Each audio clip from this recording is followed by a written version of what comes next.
Romanian Eagle. This video is purely for entertainment and does not infringe on copyrights or laws. The rights to the novel and image belong to the original author. We do not claim ownership.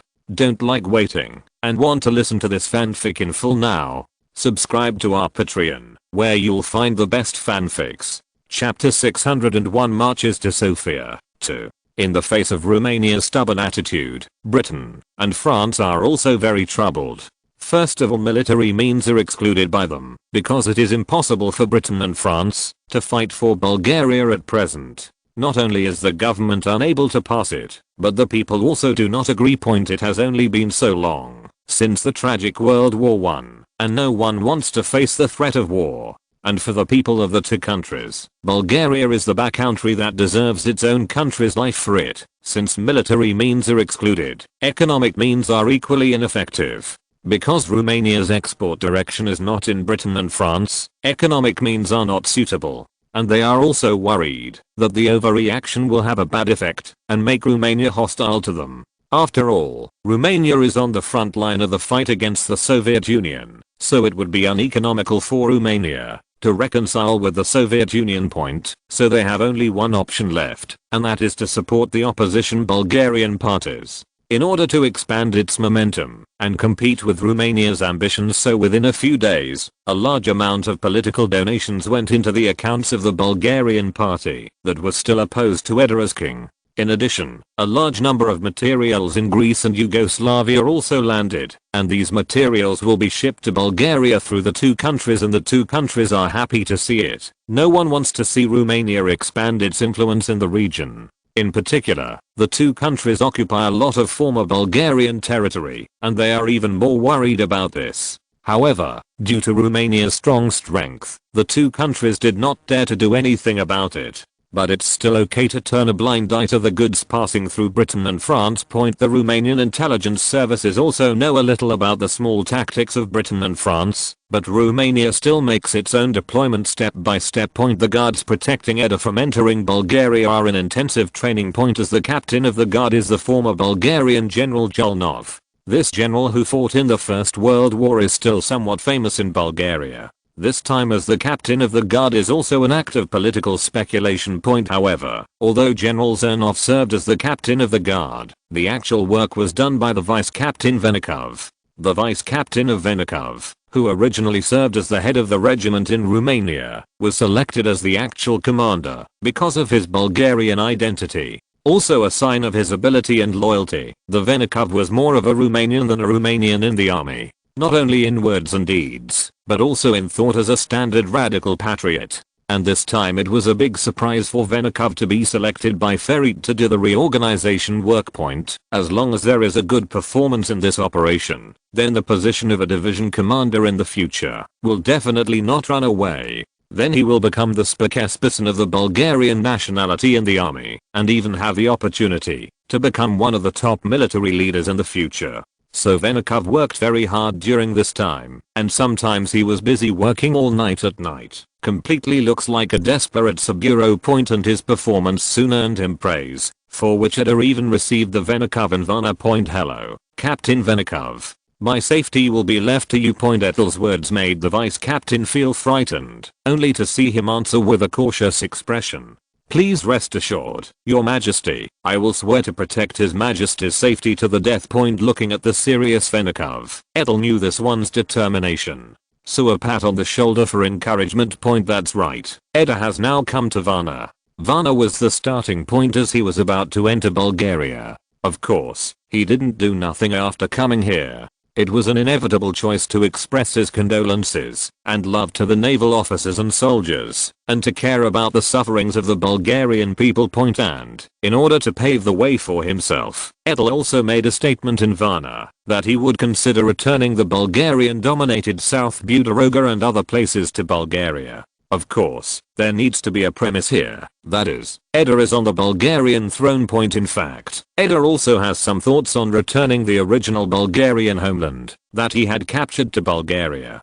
First of all, the Bulgarians in these territories have been under Romanian rule for many years and are relatively close to Romania in habits and language. In addition, the economic development of these years has made the people here return to Romania. Incorporating these Romanian-minded Bulgarians into the Kingdom of Bulgaria will at least increase the number of Romanian-minded people in the country. Moreover, according to the prevailing situation of Balkan nationalism, Bulgaria has absolutely no resistance in the face of Edel's words. Sure enough, when his words spread to Bulgaria, it caused an uproar. The wind in Bulgaria immediately changed, and many people felt emotional about Edel's remarks.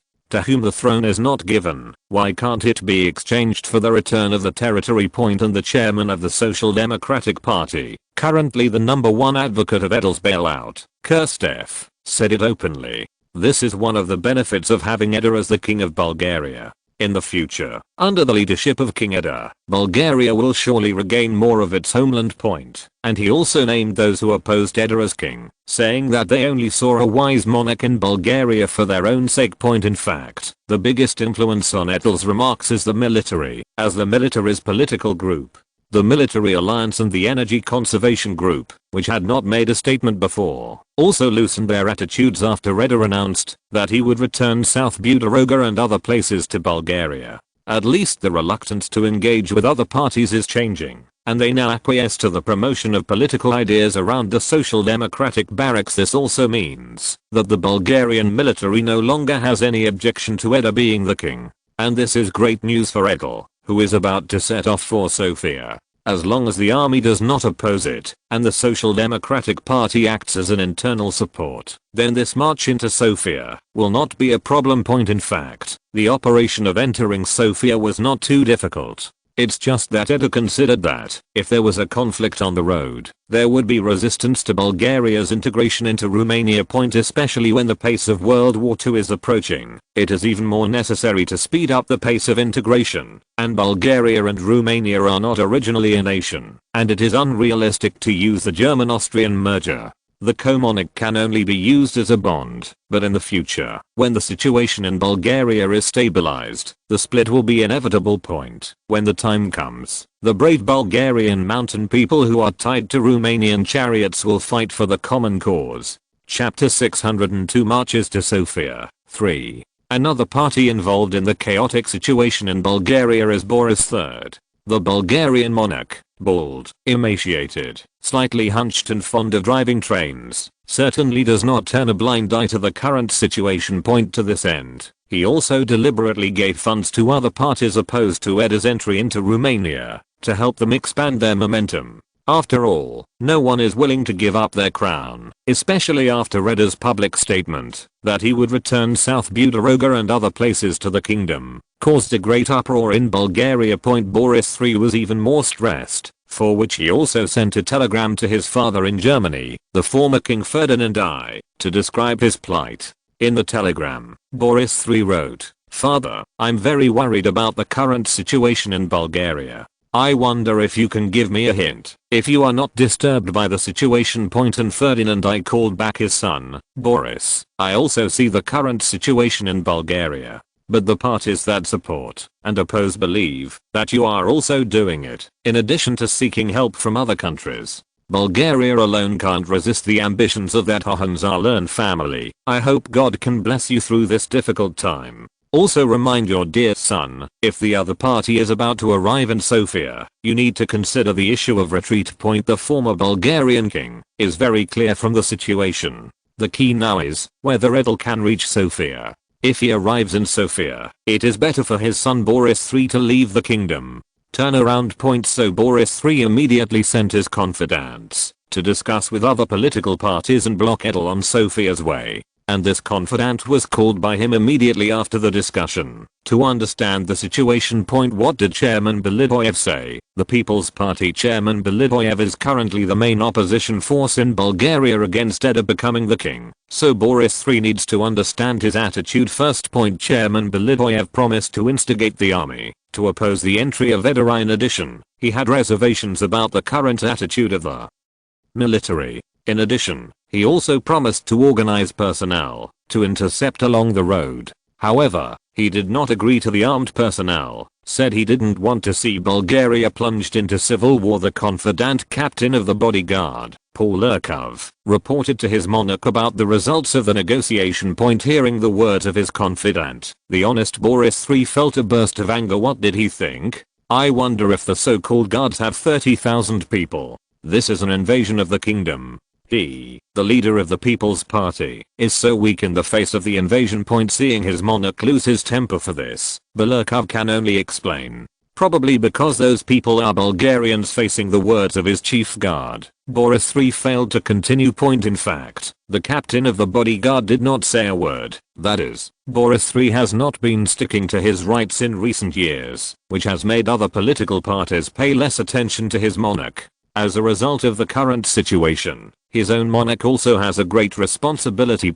As Boris III worked hard for his throne, the border town of Popovo in Robo also welcomed a large crowd. These people, wearing blue military uniforms from the former Kingdom of Romania, carrying rifles, lined up and sang, and walked to the border post in high spirits. At first glance, it seemed that the army of the former Romanian Kingdom was calling. But the only difference is that there are a large number of reporters with cameras next to these people, making the sentinel a little confused. Therefore, the sentries at the border post did not dare to neglect, and immediately reprimanded them. Stop. What are you doing? Someone in the team that was ordered to stop by the sentinel answered at this time. We are His Majesty Edel's bodyguard, protecting His Majesty's safety. The other party's answer made the sentinel not dare to neglect, and immediately reported it to the top point in Popovo's barracks. Its commander had just slipped a check into his pocket. I saw him talking to the person who came. Rest assured, I will stop the Romanian king beyond the border. The visitor was very satisfied with the commander's answer. Then I won't disturb your excellency. After sending the visitor away, the deputy on the side stepped forward and asked in a low voice, "Didn't we promise to be neutral? What's the point of intercepting it now?" Hearing the deputy's words, the commander glanced at him with a smile. "You took the money over there." The deputy did not deny the words of the chief official. "I promised to intercept it, but I didn't say how many people to intercept it. Just let the squad at the sentry post intercept it. You'd better go and issue an order to reiterate that no weapons are used." Facing the words of his chief officer, the deputy, who knew his intentions, immediately went to do it. After the deputy left, the commander took out the check and glanced at it, holding his mouth shut. "It's a stingy thing to ask me to do this kind of thing with a check for only $5,000. After he finished speaking, he took out another check and took a deep look, squinting at the amount of $100,000 written on it. The Romanians are still more generous. When the time comes, where will the immigrants go? On the sentry side, the squad leader put down the phone with a strange expression. What does it say above? Let's intercept these people, but no weapons. The squad leader's answer made everyone's heart explode. What does the above think? There are at least thousands of people outside the border, and it is up to a few of us to intercept them with our bare hands. What the hell kind of order is that? Sure enough, the soldiers under them were frying, and they were extremely dissatisfied with this order. At this time, a clever soldier asked, "So are there any reinforcement?" No. This sentence made the sentry quiet, and no one was an idiot and understood the intention. Then we'll watch people outside move the barricades and don't block anyone. It is good the squad leader's words were recognized by everyone, and they also commented on it. Isn't this just pretending? Who wouldn't? So there was a strange picture outside the sentry post, with guards waiting to enter on one side, and several soldiers standing on the sentry watching on the other. Both sides seem to be so peaceful and harmonious, and the harmony is simply insulting to the style of painting. Finally, the long wait made many people in the guard feel impatient. You still won't let us in. You are talking. Don't be like a piece of wood. No matter what the guard said, the Bulgarian soldiers in the post just didn't speak. Neither let them in nor let them in. Finally, the commander of the guard, who felt that the atmosphere was not right, gave the order. Remove the barricades immediately. A group of people rushed up and moved the roadblock aside. At this moment, those reporters slapped him wildly. The material is readily available, and Bulgaria welcomes His Majesty Edel to the kingdom, which is sure to make headlines the next day. So under the tacit understanding of both sides, Edel followed his own guard into Bulgaria. Chapter 603 March to Sofia. 4. As Edel entered Bulgaria, the situation reached a climax point among them. The opposition parties headed by the chairman of the People's Party, Belitoyev, were even more critical of its entry into Bulgaria. The monarch of one country entering the territory of another country without consent is a violation of the dignity of Bulgaria. The reason for all this was caused by the traitorous parties headed by the Social Democrats. If not for them, there is no such thing as impossible in this dispute. Then he changed the subject and pointed his gun at the military. Our army that defends the country has nothing to say about such a thing. Does the army not ask at all about this? Can the army still defend the country's security? In the face of Belitoyev's remarks, the military did not react at all. But the chairman of the Social Democratic Party, Kirstev, was not at all polite. I'm very disappointed with Belitoyev's remarks, just like the political parties in Bulgaria, who have come to power, in turn over the years. They only know how to criticize and what to do in their own interests, and they don't take into account the feelings of the people of all walks of life in Bulgaria. He is like a moral man, demanding this and that, but he has no way to deal with the current predicament in Bulgaria. And unlike them, I have a way of pulling Bulgaria out of the quagmire. Although this approach sounds a bit uncomfortable, it makes it difficult for people with moral cleanliness like Belitoyev, but it is the best choice for Bulgaria.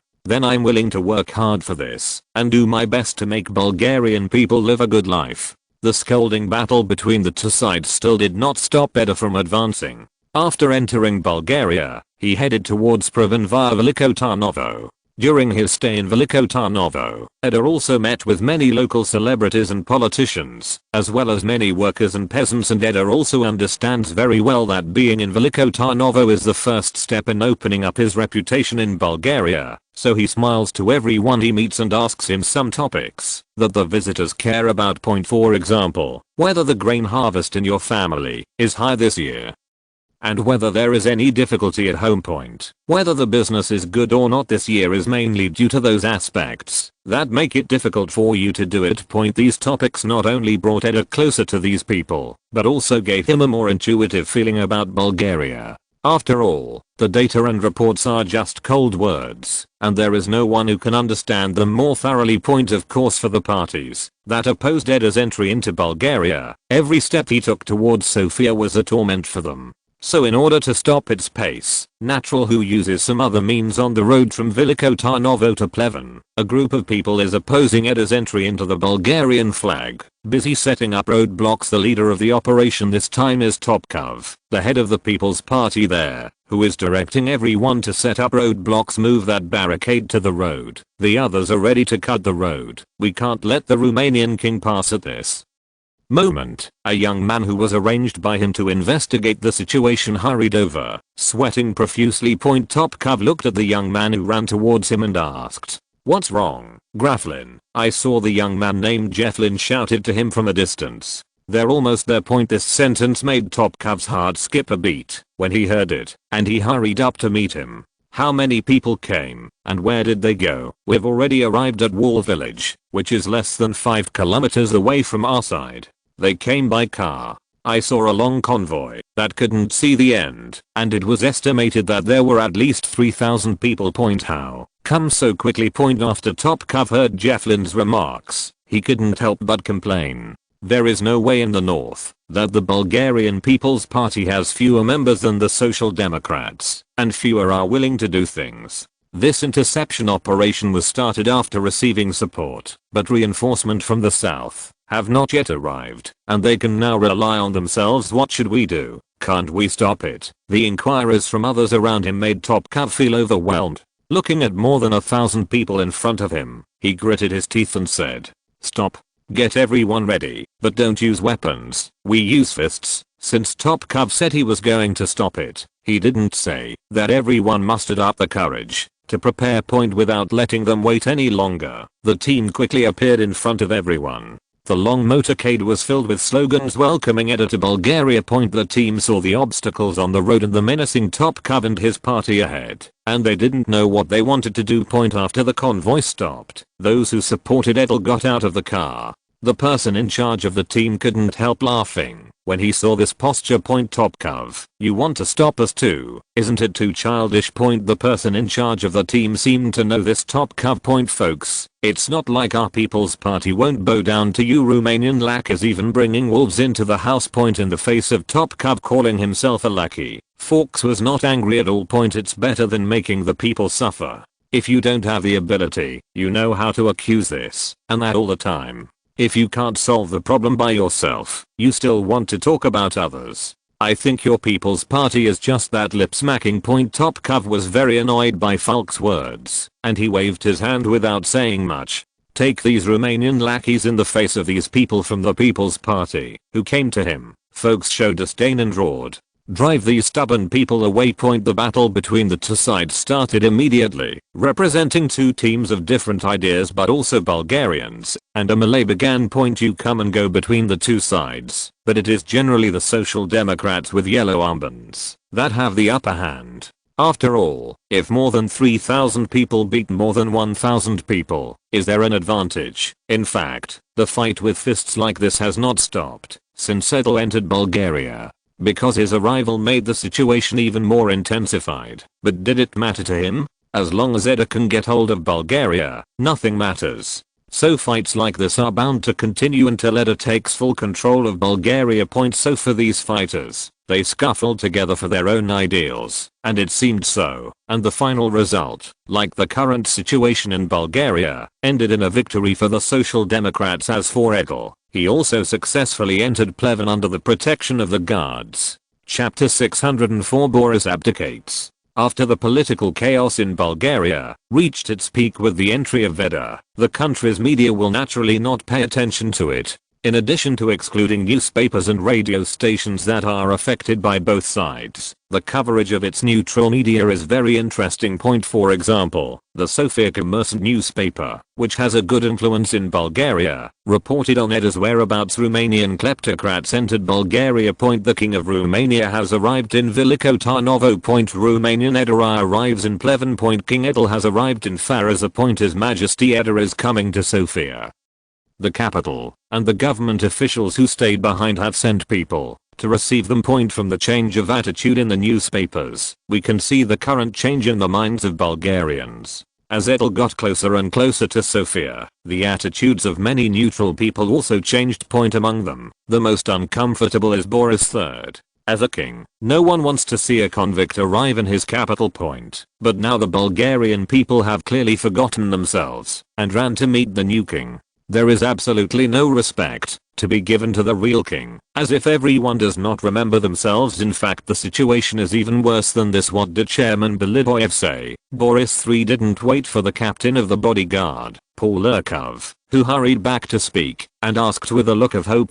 Facing the expected gaze of his monarch, Boelkov, who was a confidant, replied with some dodging eyes, "Your Majesty, I didn't see Chairman Belyayev. I heard that he went to discuss the matter with others." The words and expressions of the confidant Paul Lurkov made Boris III guessed. "I saw that he waved his hand feebly and signaled boff. I know. You go down." Looking at his monarch slumped on the chair, Polurkov wanted to say something comforting, but didn't know how to say it. Seeing the indecision of his chief guard, Boris still didn't know what he was thinking. "I'm very good, Buff. Don't worry about me. I just want to be quiet for a while." Borelkov, who was seen through, had to retreat, leaving only Boris III, who was all about peace. When only Boris III was left, tears welled up in his eyes. No longer. He was unwilling to be driven out of Bulgaria by his family. When his father was a prince of the Saxe-Coterie family, Bulgarians begged their father to be king of Bulgaria. Boris believed that the father and son had done enough for Bulgaria, but the situation at that time was helpless. Losing the Second Balkan War and the wrong team in World War I caused heavy losses to the kingdom, and the nation's self-confidence suffered heavy losses in keeping with the development of the times. He also left the rights to the government. Unexpectedly, they are already dissatisfied, and they want to replace themselves. This made Boris III heartbroken, and felt that his mind was being played by those politicians at will. Now even a staunch nationalist like Boledov is reluctant to meet with him, and perhaps a decent departure should be considered. When Boris III wanted to leave,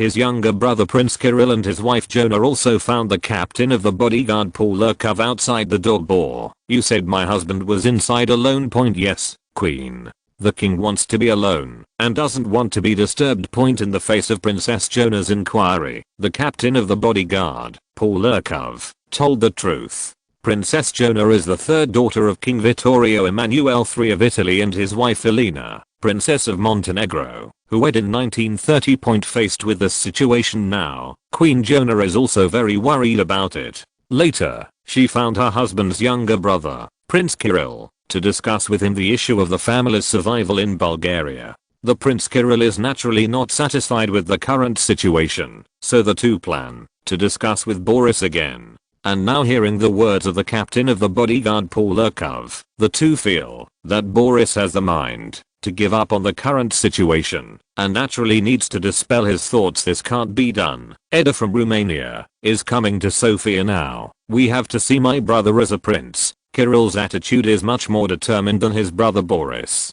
Make up your mind to meet Boris, but there's nothing wrong with it. As the head of the family at this juncture, he needs to make up his mind. The noise at the door finally caught Boris's attention. Boff. Let them in. As Boris's voice fell, Princess Jonah and Prince Kirill finally met the king. However, the state of the Bulgarian king is not very good, which makes his wife Jonah very concerned. Boris, what's the matter with you? It's okay, I'm fine. I'm just a little tired. I'll take a rest when the time comes. In the face of Jonah's concern, Boris comforted his wife. As the younger brother, Prince Kirill is not so patient. I saw him speak anxiously. Brother, Edel is now approaching Sofia. We must find a way to stop it. Boris looked at Kirill and asked suddenly, then what's your idea? Prince Kirill made a suggestion. The best way at the moment is to keep Edel from reaching Sofia. For this, I can find officers in the army who are still loyal to the royal family and take the opportunity to assassinate Edel on his way. Seeing that his brother gave the answer to assassination, Boris showed a disappointed expression. Just assassinate Edel and invite the help of other countries against Romania. Seeing Boris' disappointed expression, Kirill quickly added. Boris shook his head, denying his suggestion. The idea of sending someone to kill Edel was disappointing. Is the monarch of a country so easy to assassinate? Regardless of other reasons, just getting close to him will give people a headache. And the consequences, has my brother really considered it? When the time comes, will other countries be able to resist Romania's anger? And how other countries will try their best to help Bulgaria? This question need not be thought about and let people know. So he answered without hesitation. Brother, I don't know who gave you the advice behind it, but this advice can't be realized, so don't mention it. And Jonah saw this situation and stepped forward to suggest, if I don't ask Italy for help, I can ask my father for help. Facing his wife's suggestion, Boris explained bitterly, no need, Jonah. It's impossible for Italy to help us. It would be nice if we didn't fall into the trap. Yes, in Boris III's view, the wife's suggestion is even more unreliable. The younger brother's suggestion must have come from outside forces, and they are completely unwilling. Whether successful or not, it will lead to increased unrest in Bulgaria. And to ask Italy for help, I'm afraid that I will not be sold. And Boris III looked at his brother and wife, and finally said his plan. Needless to mention, I've already made up my mind, and I'm announcing my abdication. Since the Bulgarians don't welcome us anymore, we'll leave. Elder brother Boris, hearing Boris III's words, surprised Prince Kirill and Jonah, and both spoke out to stop it. Boris reached out to stop what the two wanted to say.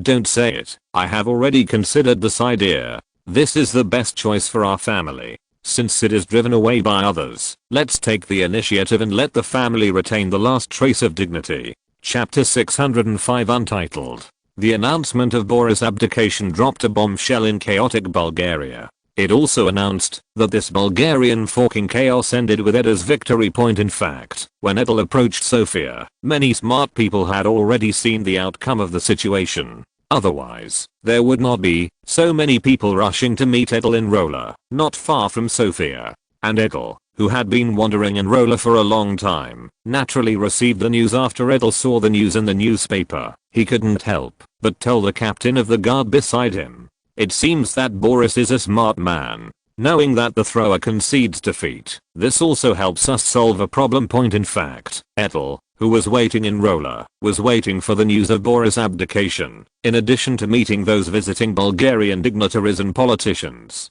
This is also Edel's preparation to avoid the deterioration of the situation. As long as Boris announces his abdication, then his acceptance of Bulgaria will be smoother, of course. In exchange for seeing the situation clearly, Boris abdicated. After Edel came to power, he would definitely treat them well. Although they will definitely not live in Bulgaria, many royal properties cannot be taken away, and how much they can keep depends on the decision of the new king Edel. So after Boris took his family, Edel was accompanied by a group of Bulgarians to the palace where 2 generations of kings lived. This Bulgarian royal palace in the center of the city also has a strong Austrian style, which has a lot to do with the Prince Ferdinand I, the prince from the Saxe-Coburg family, who he invited. The palace has been cleaned up, but it can be seen from the metal hooks that can be seen from time to time on the wall that there were oil paintings or other things hanging here before. And Edel didn't care too much about it. He didn't have much pursuit of personal life, and he focused more on national affairs. Speaking of national affairs, what Bulgaria needs most at the moment is a prime minister,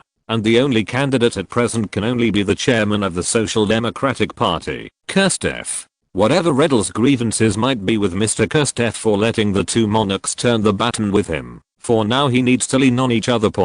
Because at present only KRSTV has the ability to quickly calm down the chaos, and the other party has also made great contributions to Edel's entry into Bulgaria. So after Edel arrived in Sofia, Kirstev was always by his side, and on many occasions, Edel also emphasized the contribution of Kirstev, as if the raging king in Bucharest had never appeared. Of course, whether Edel's grievance hidden in the depths of his heart can be resolved in the end, it still needs Kirstev to show it in the next work.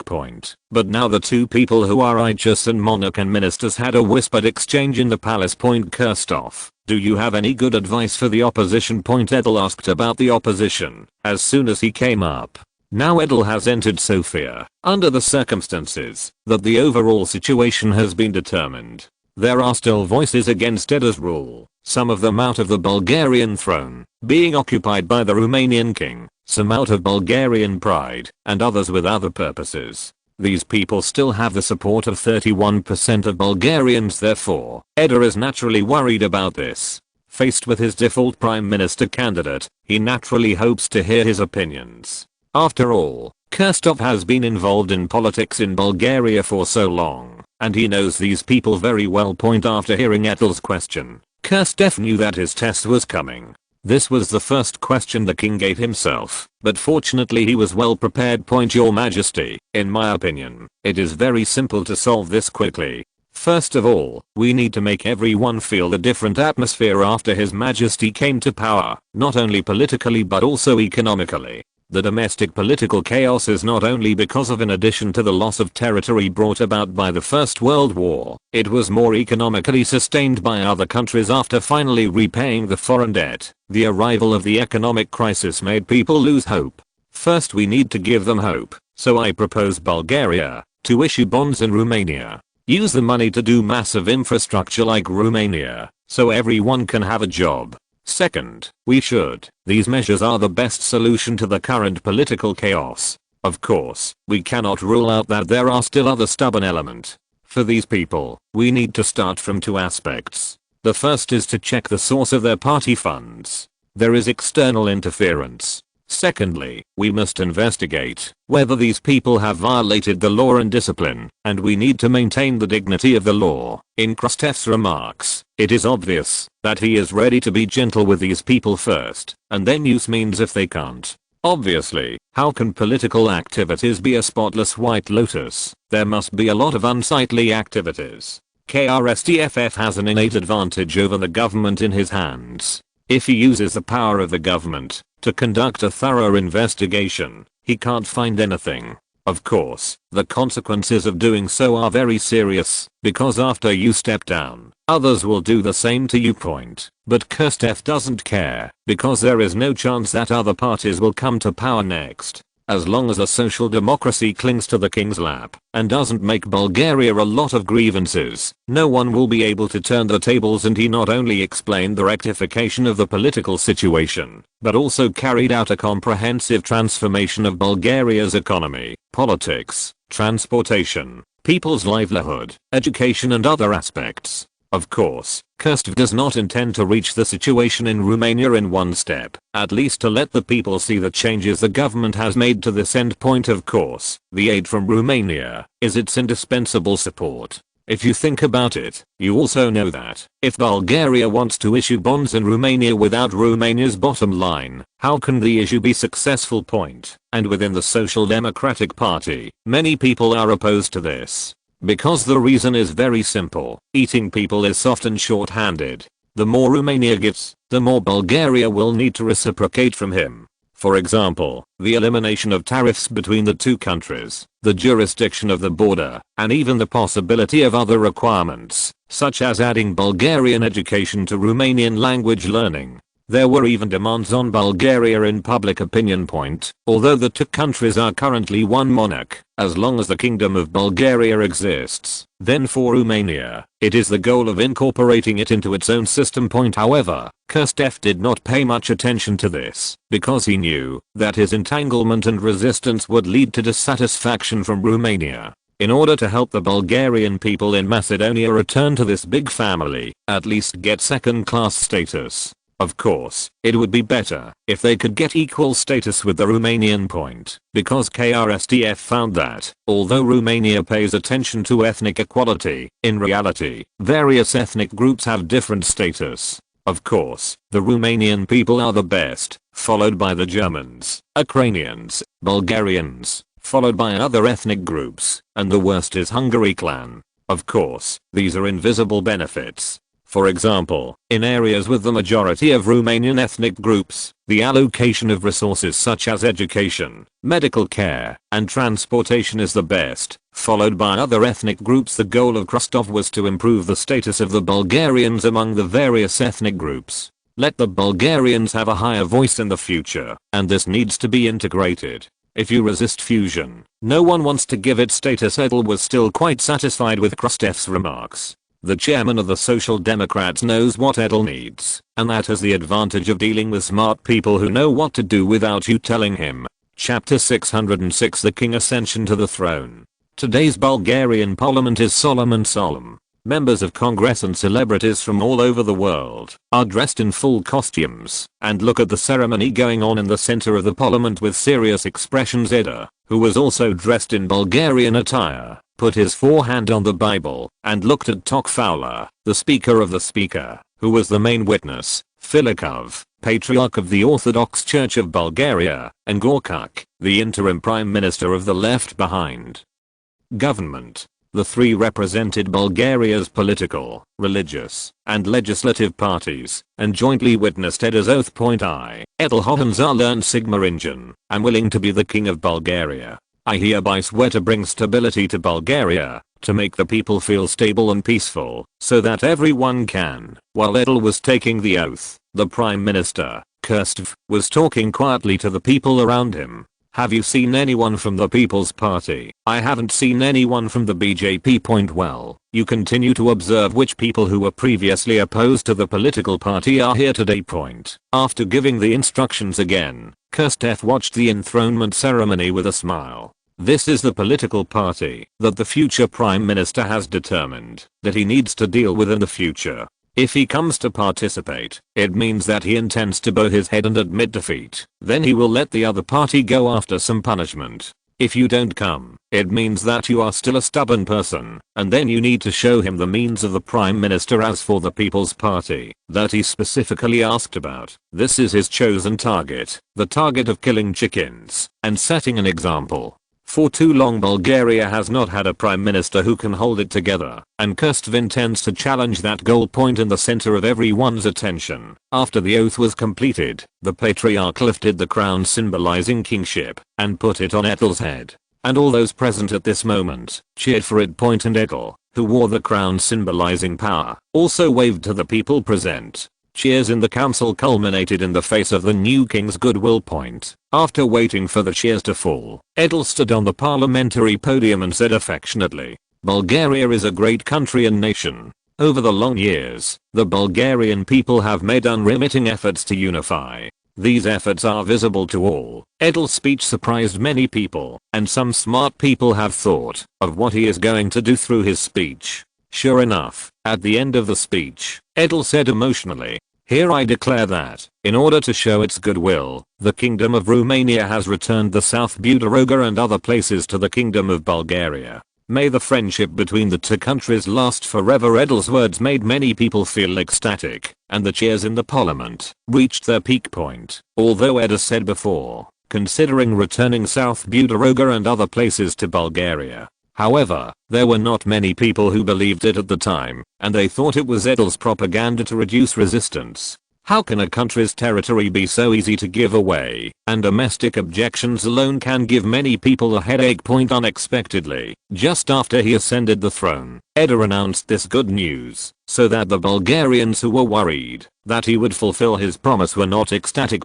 Soon someone notified the good news to people outside the parliament, and cheers even spread for a while. Many people heard the cheers, and knew that the king's position was as stable as a mountain. As long as there was no anger and resentment, the Bulgarian people's love for him will inevitably reach a new height. As for whether there will be something outrageous, just look at Romania next door, and while the people were in a frenzy, it was only natural for the new king to parade. The people present followed the new king to the door, and the one who could stand beside him was still Grustev. Others have nothing but envy, and the chairman of the Social Democratic Party has long turned a blind eye to the envious glances that are coming from all directions. When these people only thought of their own glory, how many people would be willing to bear those contemptuous glances when they joined the Social Democratic Party under pressure? After coming to Edel, Grustev whispered to the new king, "Your Majesty is ready. Please rest assured about the parade." That's right. More than 100,000 people participated in the parade after Edel's ascension ceremony.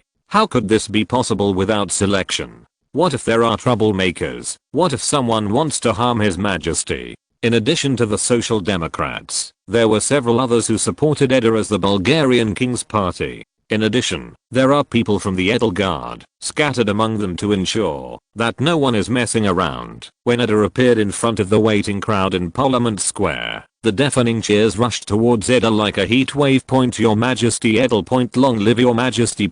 Many people present shouted with hoarse voices and red ears, because this news is too important to Bulgaria, and it is also too important to Bulgaria's goal of reunification. Bulgaria has not made progress on its territory since entering the 20th century. In the First Balkan War, Bulgaria contributed the most, but unfortunately it could only share with other countries the territories that were taken back from the Ottomans. These territories have been inhabited by Bulgarians for generations, but Bulgaria has no choice but to divide it up with other countries. The Second Balkan War that followed shrunk the gains by more than half, and even depleted the country's wealth. When World War I broke out, Bulgaria misread the form and joined the Allies. This has led to further shrinking of Bulgaria's territory while carrying huge debts, making Bulgaria's economic and political situation chaotic for many years. After paying off the foreign debt, the arrival of a round of economic crisis made Bulgarians feel inexplicable despair.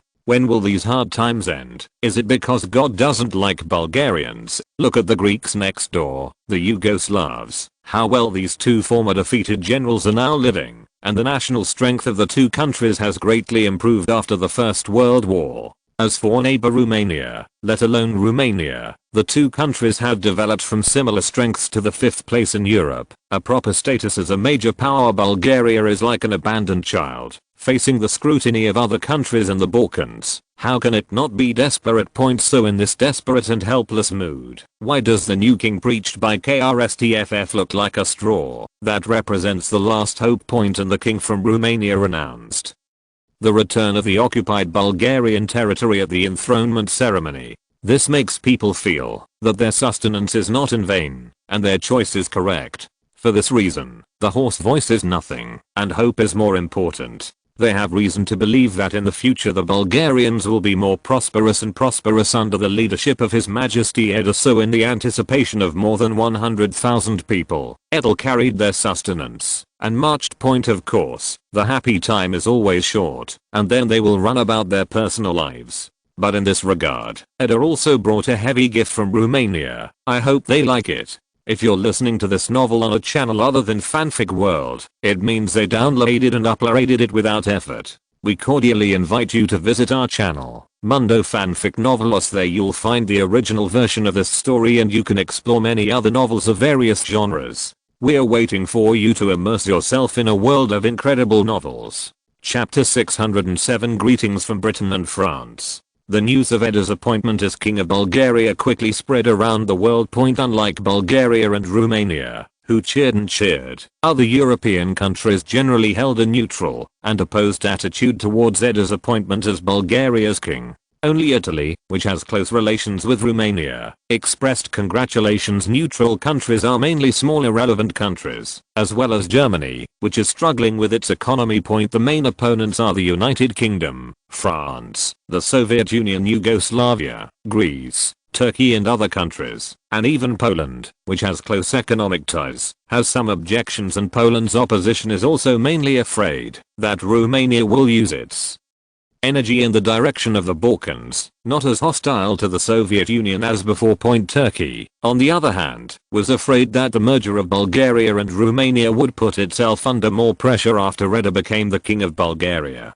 You must know that Istanbul was originally called Constantinople, the holy place of the Orthodox Church. In case, with the instigation of religious forces, the Romanians are overwhelmed and want to retake Constantinople, it will be difficult for Turkey to do it. As for Yugoslavia and Greece, of course, it is more because of the ownership of the Macedonia region. Originally, the two countries were not afraid of Bulgaria, which had shrunk in strength after the First World War, and even showed a trace of contempt. But now with Edel ascending the throne of Bulgaria, a powerful Romania has been drawn, which makes the two countries extremely nervous, for fear that Romania will encourage Bulgaria to take back its homeland, which will make it difficult for the two countries to resist.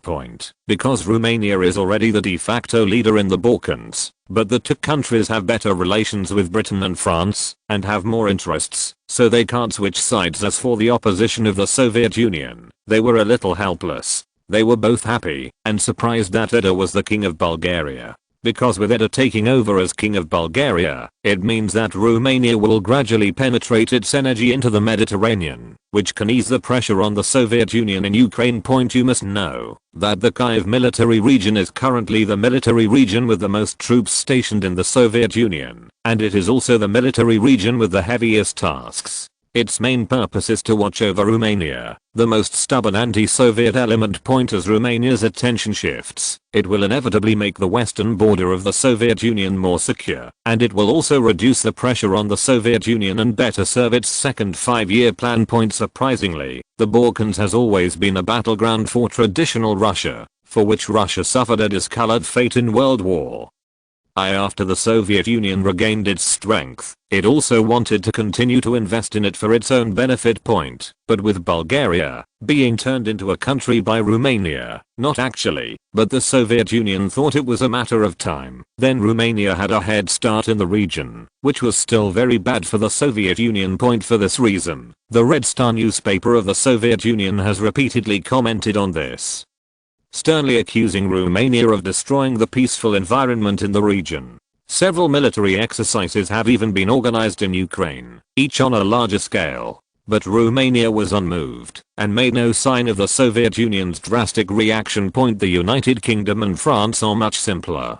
In order to prevent Romania from appearing in the Mediterranean Sea, this already lively sea area is even more intense. Moreover, the two countries are the big brothers of Greece and Yugoslavia, and they are naturally obliged to help them avoid losses. Of course, the deeper reason for the two countries is that Romania, which has grown and grown, is seizing the market, which has damaged the interests of Britain and France. Of course, Britain and France, which are still in charge of the European order, did not intend to give up after Edel became the king of Bulgaria. On the one hand, they increased their support for the opposition forces, and on the other hand, taking out Bulgaria is a matter of the defeated country, demanded that the Kingdom of Bulgaria must abide by the Treaty of Neuilly, and in particular demanded that Bulgaria not challenge it. Its main intention is to require Bulgaria to still recognize the territories it ceded to Yugoslavia and Greece without raising any objections.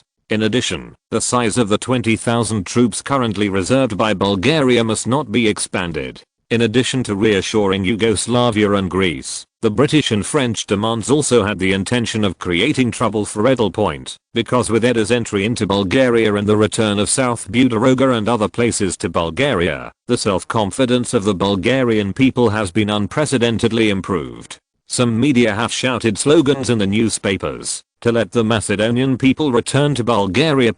If Edel agreed to the demands of Britain and France, then its status in the Bulgarian people would be greatly reduced. If Edel does not agree, he will get hostility from Yugoslavia and Greece, and the economic, trade and diplomatic relations between the two countries to Romania and Bulgaria will be dealt a huge blow. And it will also affect neighboring countries such as Hungary and the Czech Republic, because people are willing to see an ambitious country around them. Moreover, this problem is not so easy to solve for Edel. The Versailles system after World War I has been recognized by all countries. If Romania turns against the tide, it will give Romania's diplomacy a heavy blow. And for Romania, he is a vested interest layer, or a vested interest layer with huge benefits. Therefore, Edel's opposition is to disappoint the Kingdom of Romania, and if he agrees, it is to disappoint the Kingdom of Bulgaria, and he has to express his position. After careful consideration, Edel chose a favorable attitude,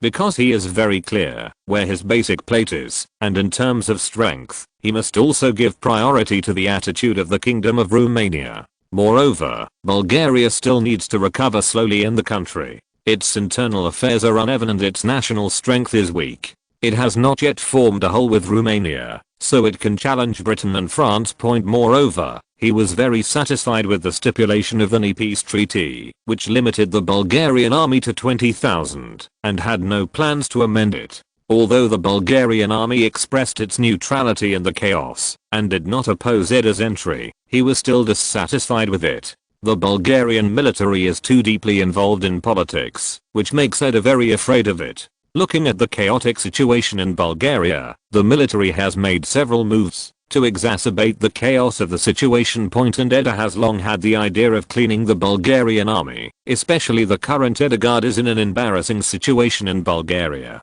The guards who have completed the escort task should be disbanded according to reason, but Edel is reluctant to disband them, and the Bulgarian military resisted accepting him, which angered Eda.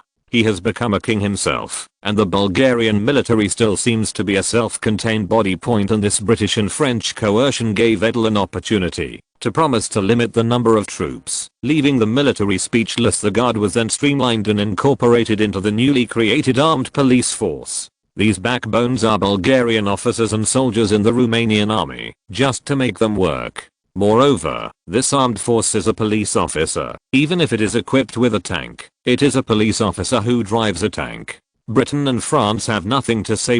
This can also leave an armed force loyal to itself in Bulgaria, which is also very useful for consolidating its position. As for the indemnity, has already been paid. Edel ignored it. Could it be possible to get it back? And the ceded territories have no strength to take back, so this is no loss to Bulgaria. The only loss is the swollen self-confidence. In this regard, Eda believes that it is not bad to suffer a repression to make Bulgaria's sense of Britain and France worse. So in the end, the Bulgarian government made a public statement, declaring that it was willing to abide by the Treaty of Neuilly, and had no intention of revising it. Chapter 608 The Great Development of Bulgaria. When Britain and France demanded Bulgaria to abide by the Neuilly Treaty, the new Bulgarian government promulgated its Economic Revitalization Bill, Bulgarian Economic Revitalization Plan. The new Prime Minister Kristov also acted resolutely, enacting the bill within a week. In this plan, Bulgaria needs to build its roads, water conservancy, medical and other facilities. Among the top priorities are the upgrades of 2 railways, one from Sofia to Bucharest through Pleven, and one from the southern city of Cardzili to Varna through Veliko Tarnovo. In addition, there are several highway constructions connecting other major cities. In particular, the construction of water conservancy facilities is the most important to Bulgaria at present.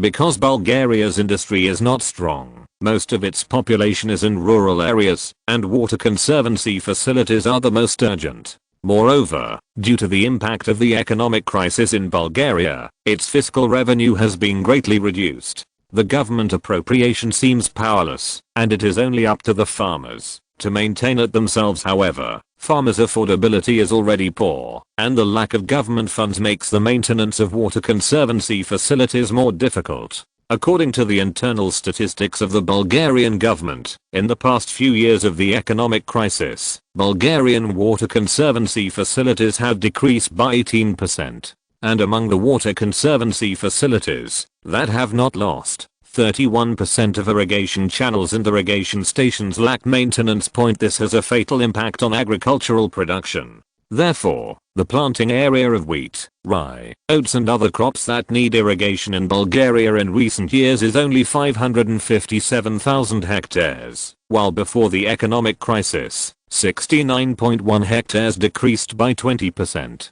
On the contrary, drought-resistant crops such as potatoes and corn have increased slightly, which has led to a decrease in the income of Bulgarian farmers and reduced their enthusiasm for cultivation. In general, Bulgarian arable land is also shrinking. Therefore, in general, the cultivated land in Bulgaria is shrinking. After becoming Prime Minister Kirstev, the most important people's livelihood project is to invest heavily in water conservancy facilities to maintain the income of domestic farmers. Of course, guaranteeing farmers' income does not make Bulgaria rich.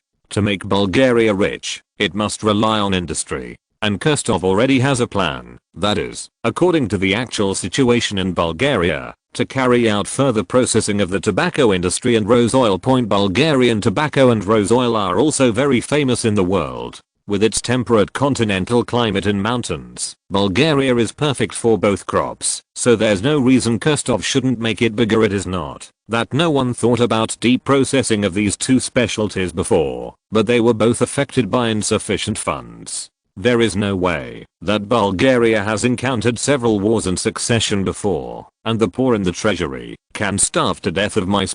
However, Bulgaria under Edel could rely on aid from Romania to complete this plan. Therefore, Kirstev had no psychological burden at all and started the construction without hesitation. Of course, Kirstev is well aware of the Romanian kingdom's intention to tie Bulgaria to a thread, and he himself is also happy to see it. Therefore, with the introduction of the Bulgarian economic revitalization plan, there is also the signing of the free trade agreement between the two countries. In order to better link the economies of the two countries, the agreement has made clear regulations on personnel exchanges, economic trade, tourism, and study between the two countries. It is mainly to reduce the border inspection of the two countries, and in the future, the personnel exchanges between the two countries will not be inspected. Moreover, there will be no restrictions on business, study, work, etc. between the two countries, as long as they do not violate the law. In a word, it is to reduce the mutual inspection and other work between the two countries until the free border exchanges are cancelled.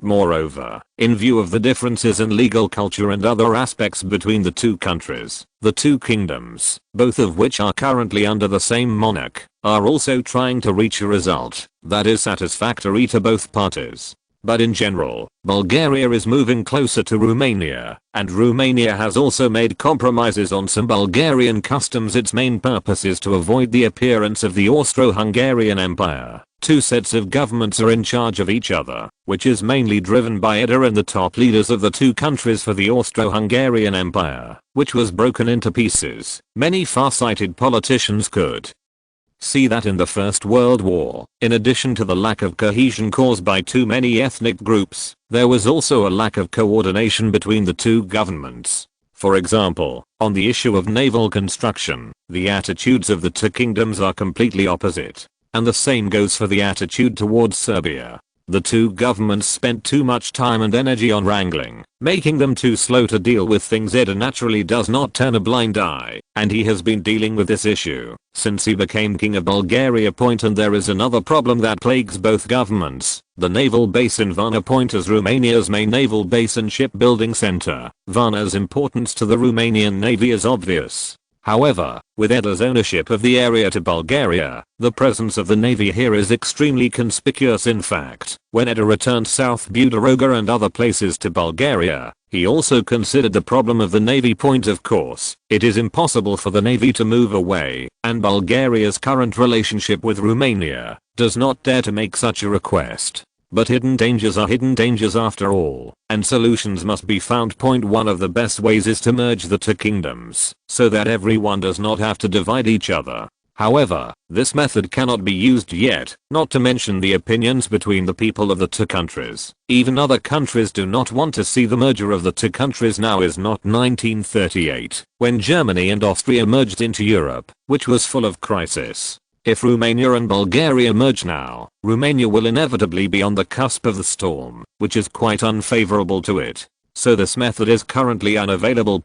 Since this method is useless, is there any other way? There is also, that is, the two countries form a joint fleet, which can not only quell possible disputes, but also strengthen the feelings of the two countries. Good or not, very good and very good point, but it doesn't work either. Why? Because according to the provisions of the Treaty of Neuilly, Bulgaria cannot have a navy. If a combined fleet is formed, then the Treaty of Neuilly is de facto broken. Edel and the Bulgarian government have just agreed that Britain and France abide by the treaty and cannot slap themselves in the face. Although the treaty is to be torn up, but there is no real benefit and only nominal benefits. Of course Edel will not do it. So this method doesn't work either. Then there is only one last option left, and that is to rent. When Romania financed Bulgaria, the Navy offered to give them the right to use the Varna naval base. Of course, the Romanian government cannot ignore the demands of the Navy. The Bulgarian side will naturally not refuse the request from Romania.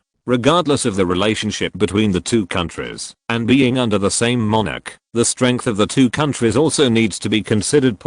And among the investments in Varna, the Romanian Navy and its attached factories occupy an absolute share. If the Romanian Navy really wants to relocate, the Bulgarian government will not be able to pay for the relocation fee alone. Therefore, in the end, the two countries signed the terms of the lease of the naval port of Varna. The terms stipulated that the lease of the naval port between the two countries is for 10 years, and its annual rent is 5 million lei. However, both parties know that it is impossible to talk about the renewal of the lease. The reason is very simple. In the future, the merger of the two countries is the general trend. It has become a country, and what about the renewal of leases? Please remember this book's first domain name. Mobile version reading website, chapter 609, The First Flight of the Jet. While the world was talking about Edel's ascension to the Bulgarian throne, at a heavily guarded airbase outside Lviv, a group of people in blue overalls were bustling in front of a bizarre looking plane. It is said that this plane is weird, because it does not even have the most basic propeller, and the entire plane has no propeller installed at all. Such a strange looking plane also attracted the onlookers of many Air Force base personnel. Darlev, do you think this thing can fly? In the crowd of onlookers, a base personnel wearing a flight jacket asked about his colleagues. The called Darlev shrugged his shoulders and replied with a look of "Don't ask me. Who knows? But I heard that this is the latest achievement of the Lviv branch of the Power Research Institute. Maybe it can fly." After speaking, Darlev continued to speak. "But if you let me fly, I wouldn't dare." That's right. Darlev was not at all worried about this weird looking plane. Even though he was known for his boldness in the 4th Air Wing, he refused to try a propellerless plane like this. There are many people like him in the base, and the focus of everyone's discussion is whether this thing can fly. And this kind of discussion will inevitably reach the ears of the busy staff who are in front of this strange plane. Faced with these comments, Vorksu, the project leader, was not surprised at all. Vorksu is the head of the Power R/U0026D Center, the jet engine project. He graduated from the Department of Power Engineering of the University of Bucharest and was recruited by the National Power Laboratory with his excellent results. After working in the power laboratory for several years, Vorkisu developed a strong interest in jet engines. In fact, the development of jet aviation power is very early. Since the 17th century, some people have tried to use steam power or internal combustion engines to realize jet engines that can be used, such as the Dutch physicist Huygens Henry Koender also experimented with jets as early as 1910 by using a conventional piston engine to drive a fan to compress the air and ignite gas propulsion in the space behind. Known as a thermal jet engine. Although this kind of engine has a simple structure, it is heavy, has insufficient thrust, and has poor practicability. Of course, the development of jet engines did not end with failure, but continued. In 1915, Albert von of the Austro-Hungarian Empire devised a device that used gas and compressed air to increase the range of artillery shells. This device provides thrust by compressing and igniting the airflow when the projectile is flying at high speed through a variable section air inlet. However, the Austro-Hungarian army ultimately did not adopt its design, so he registered a patent for the scramjet in Germany in 1928 and passed it in 1932. Thus was born the ramjet. In 1921, Frenchman Maxime Guillaume patented the first jet engine. His design resembles an axial jet engine. In 1928, Frank Whittle of the Royal Air Force Academy in Cromwell, England, proposed a new jet engine design. In January 1930, Whittle filed a patent for the design of the jet engine, which was granted in 1932. Whittle's design featured a two-stage axial compressor in front of a large centrifugal compressor, driven by a turbine.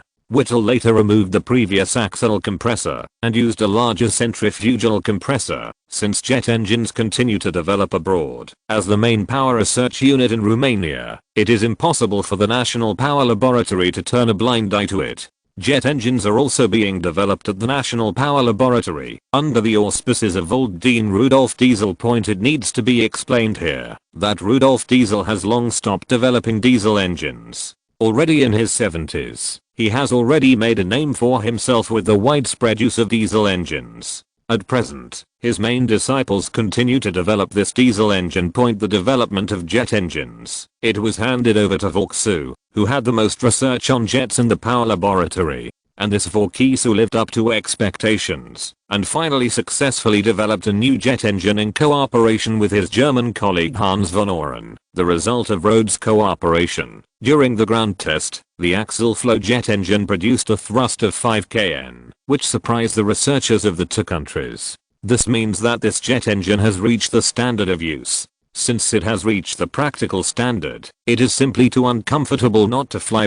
So under the impetus of Vorkisu, a new aircraft specially flight tested for this engine was born. The new aircraft, designated F-101, has a total length of 9.4 meters and uses a lower wing. Because the engine is in the abdomen, it looks a bit like a blowing pufferfish, and it does not have the slenderness of other propeller aircraft at all. This is also the reason why most of the base do not like it.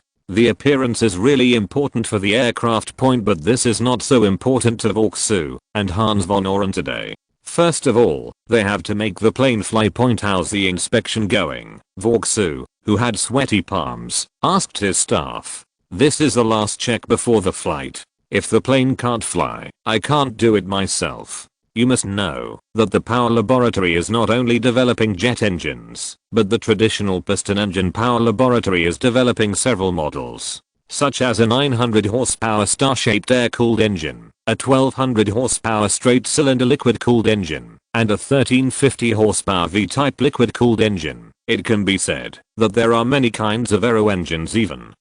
Many projects not only pay attention to the work at hand, but also take the opportunity to prepare for the next pre-research in advance. For example, he knew that the 900 horsepower radial air-cooled engine project in charge of Chris Ide was doing preliminary research for the next 1200 horsepower, not to mention the gasoline and diesel engines that are currently the flagship products of the Power Lab. These two engines rely on the prosperous automobile industry and Rudolf Diesel's outstanding ability, respectively, so that the Power Laboratory can obtain sufficient funds. Although the funds are sufficient, competition is essential. Everyone wants to have no shortage of funds for their projects, which needs to be reflected in the results. and getting the world's first jet to fly is Vauxhall's top priority, so it's no wonder he's not nervous. The engine is fine. The instrumentation is alright. The oil supply system is normal. As the staff checked the normal reports one after another, Vauxhall calmed down, and then he patted the test pilot next to him on the shoulder. Rolex, let's get started. The Rolex test pilot, who was wearing a parachute, nodded in response, and said with a smile, "Don't worry, I will fly it back." The F-101 jet began to glide across the ground faster and faster as test pilots boarded the plane and fired up its engines as the numbers on the meter turned larger and larger. Test pilot Rolex jerked the lever and felt the plane light up. Experienced, he knew that the plane left the ground, and then he increased the horsepower to pull the plane up. After seeing the plane take off, the base was full of people. Many Melanita sighed. Look, this plane is really flying. I didn't expect it. It really flew. And as a tester, it is even more cheering. We made it. Vauxhall also happily hugged his colleague Owen after seeing the plane leave the ground. It was a success this time. The joy of success moves everyone. It is not easy. So many years of hard work day and night have been released at this moment. This peculiar plane soaring in the sky also proved that their hard work and efforts were not in vain. Okay, let's continue to test it. Everyone cheers up. With Vauxhall's words, the testers present immediately recovered. Flying is just the first step in the long march, and they will also conduct various tests on it. In the next test, the performance of the world's first jet aircraft was very surprising, both in speed and climb. It far surpassed the piston aircraft. However, the main reason that restricts its soaring in the sky at present is the service life of the engine and the high cost. The actual situation of a 28-hour overhaul makes it unpractical, and the cost is too expensive to make this engine only test for jet flight. But Vauxhall and Oren are not worried at all about this. It's like the world's first aircraft. There is nothing to worry about if it is not practical in a short time. As long as the investment in research and development has increased, there will be a day when it will bear fruit in the future. Please remember this book's first domain name. Mobile version reading website, chapter 610 Italy, 039, S-change. The news that Romania built the world's first jet plane didn't get much attention. This is not the world's first successful test flight, unless Romania flew out of the atmosphere, which can cause a sensation in the world. But people in other countries who also study jet engines are very concerned about this, but their attention does not affect their governments. The reason is very simple. At present, the jet is not practical. At most, don't let the Romanian lead too much next time.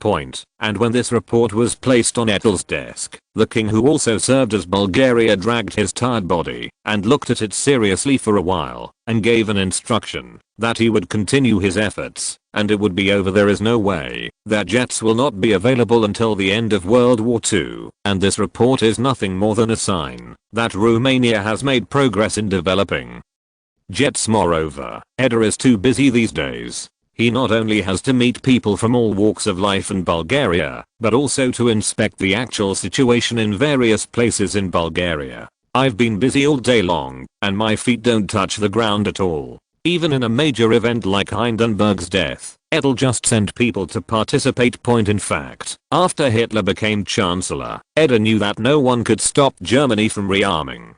And Hindenburg's death has left him without restrictions, and he has become more and more powerful. Moreover, his actual ally, Italy, is becoming more and more uneasy. The ambassador to Italy reported to himself that more and more news of Ethiopia was reported in Italy. This made Edel feel the restless heart of the leader, and he is likely to turn his attention to this East African country.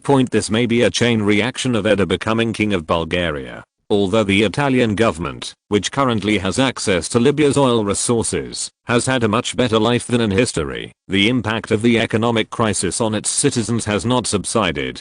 The main reason is that the Italian oil interests are divided up by the top, and the interests left to the bottom are not satisfactory. And Italy's economic recovery is also far from foreseeable because of the lack of sufficient markets. So in the face of domestic dissatisfaction one after another, the regime headed by Mussolini thought of ways to divert national attention. In fact, within the Italian government, there is a lot of controversy over which target to choose. Some argue that the Kingdom of Albania in the Balkans should be the priority. Because this small country is across the sea from Italy, annexing this country will help Italy expand its influence in the Balkans. However, opponents believe that it is precisely because Albania is in the Balkans. If it is annexed, it is likely to lead to strong opposition from Britain, France, Yugoslavia, and Greece. And in the case of Romania taking the lead in winning Bulgaria, if Italy joins again, Yugoslavia and Greece, who have been wary of abnormality, will overreact. Those who mainly hold these views are mainly from the stable faction in the Italian government. They believe that once the mountainous country of Albania encounters resistance during the entry process, it will gain the general sympathy of European countries, which is very unfavorable to Italy. Moreover, Italy does not have enough legal basis to support it to convince other countries. So something like Eda being elected king by the Bulgarian people cannot happen to the Albanians. It is different for Ethiopia, because it is located in Eastern Africa, and European countries will not contribute too much to it.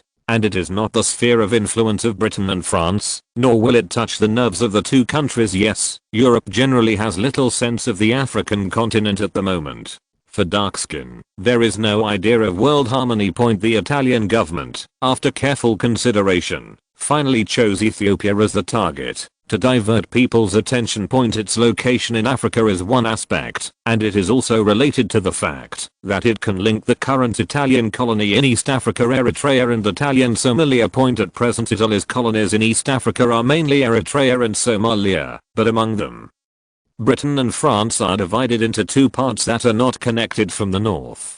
Generally de Bono, who is currently the governor of East Africa, is also promoting Italy to invade Ethiopia. One of the promoters under his leadership, the Italian army has repeatedly provoked and created friction in the border areas of the two sides, and took the opportunity to spread the news that Ethiopia is dissatisfied with Italy. Therefore, under the promotion of the Italian upper class, its domestic newspapers and radio stations have made their platforms one after another, as if Ethiopia is eyeing the Italian East African territory. This naturally aroused the dissatisfaction of the Italian people and pushed the Kingdom of Italy to step up its military preparations. However, the Italian government knew that to win Ethiopia, it would require diplomatic relations with Britain and France, so Mussolini signed the Italian-French treaty with French Foreign Minister Ploiesti. The treaty stipulated that France would grant Italy freedom of movement in Ethiopia. The reason for France to do this is because France wants to focus Italy on Africa.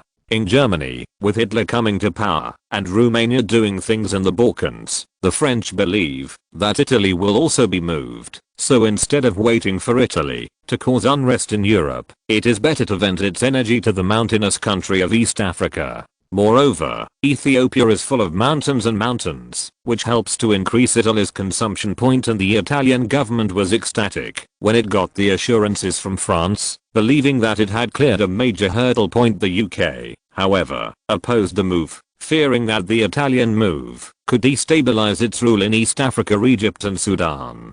To this end, the Italian government continues to negotiate with it. In the subsequent negotiations, the United Kingdom considered that the risk of war with Italy was too great, and it can also win it over, and think that sacrificing Ethiopia can make Mussolini not allied with Germany, and finally give Italy a hint that it will not intervene in aggression. The anti-Ethiopian rhetoric in Italy reached a climax after Britain and France gave it the green light. For this reason there was a telegram from the ambassador to Italy. And for Italy's decision to invade Ethiopia, Edel can't say that he is not optimistic. However, the Italian invasion in history can be described as quite a failure. It is amazing that the 300,000 Italian modern army fought the 450,000 to 500,000 backward tribal army in Ethiopia, and it required heavy casualties to win. Moreover, the Ethiopian army's tactics are backward, and they only know how to play positional warfare. Although it is not the kind of troops with javelins in the previous life, but even the rifles have the kind of troops with front-loading guns. The Italian army, which has aircraft, tanks, poison gas and other equipment, also made a lot of jokes about it. But Edel did not intend to intervene. First, Italy will not want to see others intervene, and second, let the leader see its heroic fighting Italian army, lest the leader miscalculate his own strength. Chapter 611 KIROVN-039, S Assassination. The Italian-Egyptian War has not caused any storms in Europe, and life still needs to be done to continue working. As the first secretary of the Communist Party of the Soviet Union and the Leningrad Oblast, Kirov still needs to devote himself to his busy work point as the head of the Leningrad region. Kirov's job was heavy. As the largest port city in the Soviet Union, Leningrad Oblast has a high status in trade, military, politics and economy point at present. The second 5-year plan is in full swing. There is a lot of work that needs to be done in Leningrad Oblast, which needs to be arranged by Kirov as the first secretary. In fact, he is also very busy with work point. Kirov was born on March 27, 1886 in a working people's family in Urzum, Vyatka province, now Kirov region. In 1904, he joined the Bolshevik group in the Tomsk Social Democratic Labor Party organization. He was an old party member and participated in the October armed uprising in St. Petersburg. After the victory of the October Revolution, he was sent back to the Caucasus to lead the struggle to establish and consolidate the Soviet regime in Terek Oblast and other regions of the North Caucasus. In March 1921, he was elected at the 10th Congress of the Russian Communist Party, Brazzaville. In 1923, he was elected as a member of the Central Committee at the 12th Congress of the Russian Communist Party, Brazzaville. In the early 1920s, in the great debate of the whole party of the CPSU, he firmly supported Stalin and opposed Trotsky and Zinoviev. In 1926, he went to Leningrad to succeed Zinoviev as a senior state official. In Leningrad, he led local industrial construction, pushed hard on collectivization of agriculture, demolished dozens of churches, and arrested intellectuals who were seen as opposed to socialist construction. At the same time, he was outstanding in eloquence. Among the Politburo members at that time, he was the only one who dared to speak directly to the workers in the factory. In 1930, he served as the Allied Communist Party, Cloth. Although Kirov was only 8th in the Politburo, he was a staunch follower of Stalin. In the early 1920s, in the great debate of the whole party of the CPSU, he firmly supported Stalin and opposed Trotsky and Zinoviev, the first chairman of the Executive Committee of the Comintern from 1883 to 1936. In 1926, he went to Leningrad to succeed Zinoviev as a senior state official. At the same time, he had a very close personal relationship with Stalin.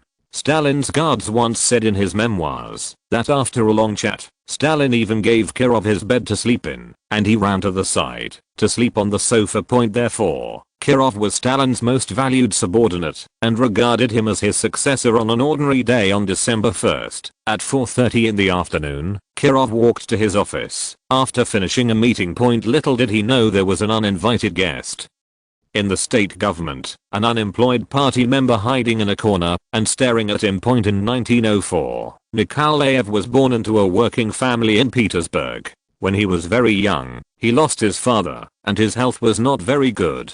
When he grew up, his temperament became abnormal. At the age of 18, he became a member of the United Communist Party, Brazzaville. At the age of 21, he had a warm family. In 1925, he married a Latvian girl 3 years older than him, Mirida Delarul, and soon gave birth to 2 beautiful sons. Although he studied at a communist university, he was always unable to work in any unit for a long time. After changing jobs numerous times, in October 1933, he transferred to the Leningrad Institute of Party History as a mobile propagandist for Party History. Shortly after that, the Party History Institute recruited party members to join the transportation system, but Nikolaev refused to go on a long business trip on the railway, on the grounds that he was not in good health and should be recuperated, and he had 2 young children.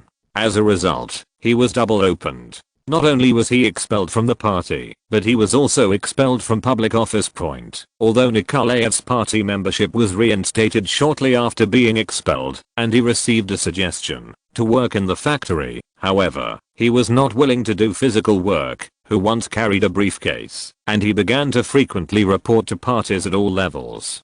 Government agencies and leaders, even Stalin himself, wrote letters accusing them of inhuman treatment. In a letter to the People's Committee of Health, he also made his request clear: please give me an answer before July 1st, let me go to convalescence or not. I should get a convalescence permit. In addition, he also asked for a convalescent permit to the Leningrad region, which he did not want yet. He needed to go to the best place to recuperate. Of course, these letters of complaint went unanswered.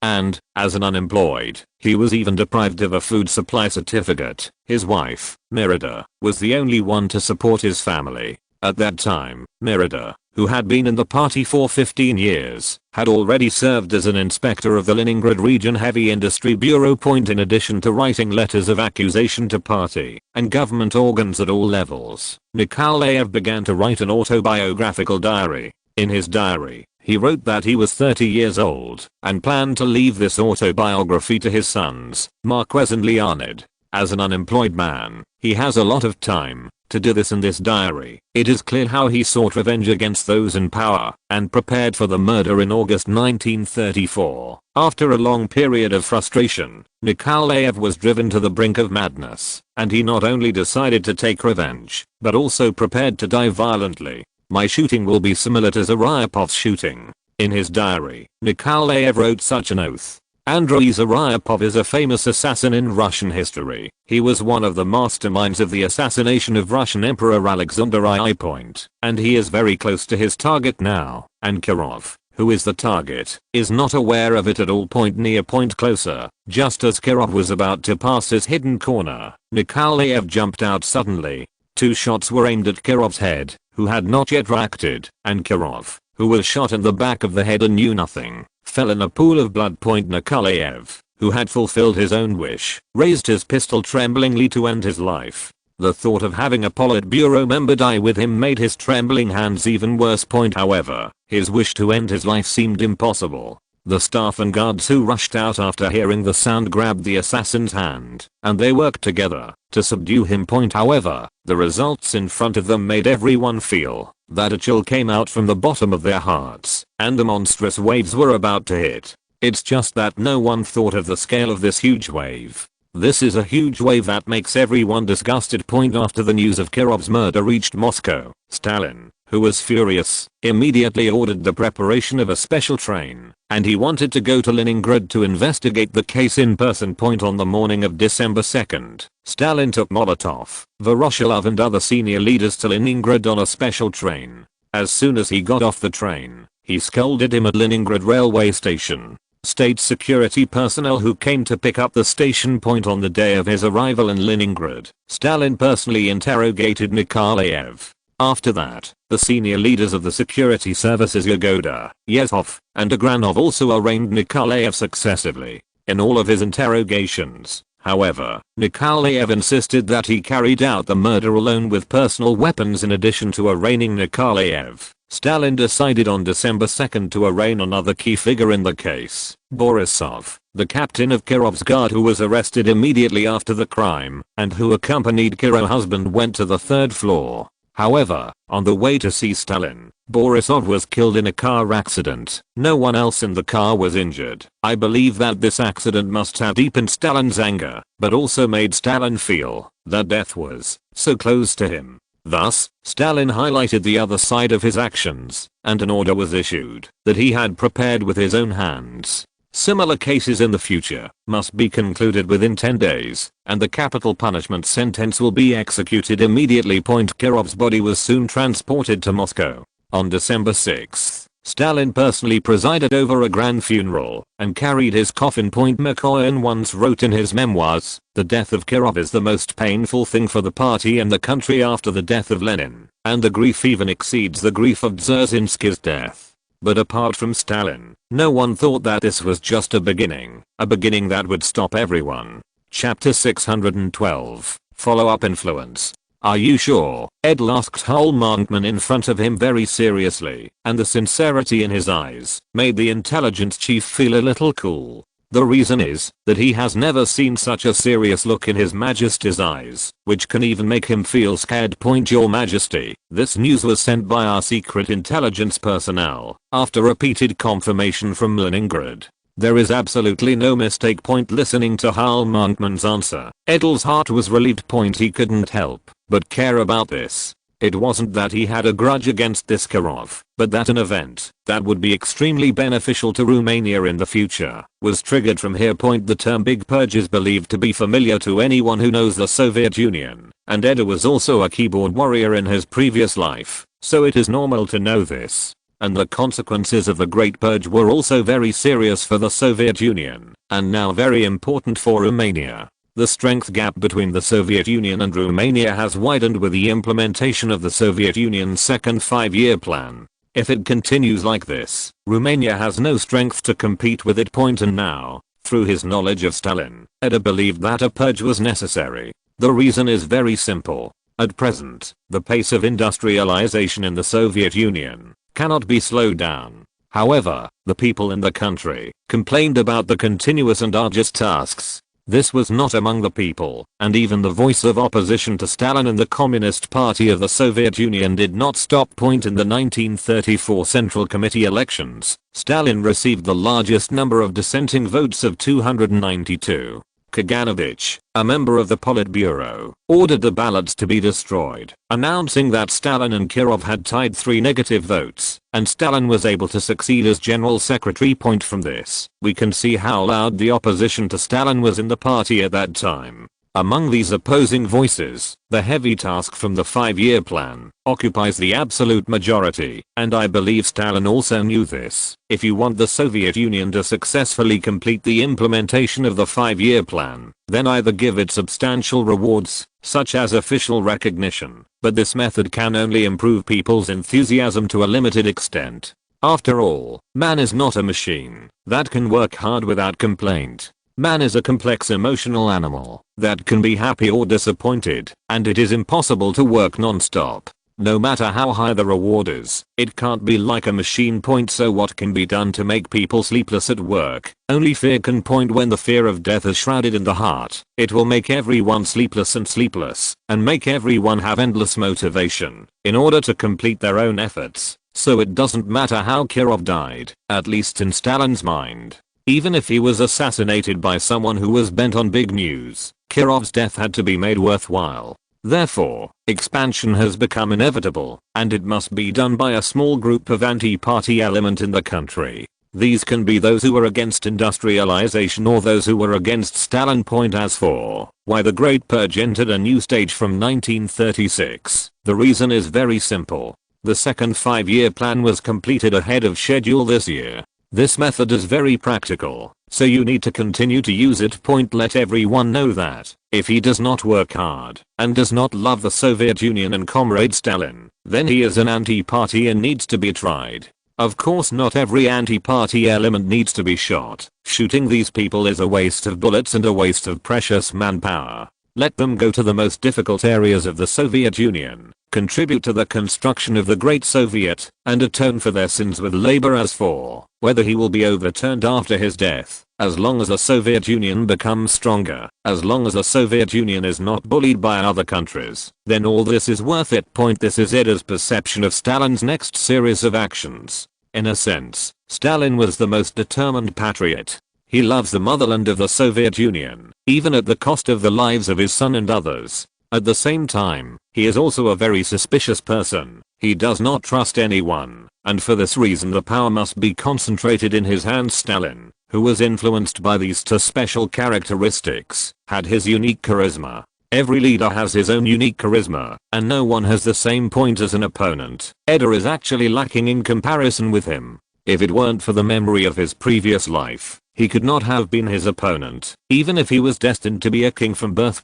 However, with his past life memory and knowledge of the habits of his main opponents at the poker table, he is somewhat confident. Of course, just being confident is not enough. You need to have enough strength to get your rightful position in the future, and this is what Edel is most concerned about. To this end, it is necessary to speed up the integration of Bulgaria and Romania. For this reason, he has prepared a plan, which is to start with education and increase the integration of education between the two countries. Let Romanian schools learn Bulgarian, and Bulgarian schools learn Romanian, so that students from both countries can understand each other's words, and at least the two sides can communicate smoothly. After all, education must start from the doll, so communication must also start from the doll. Point to this end, he called the Bulgarian Prime Minister Kurstvova and told him about his plans. Your Majesty, the whole method is very good.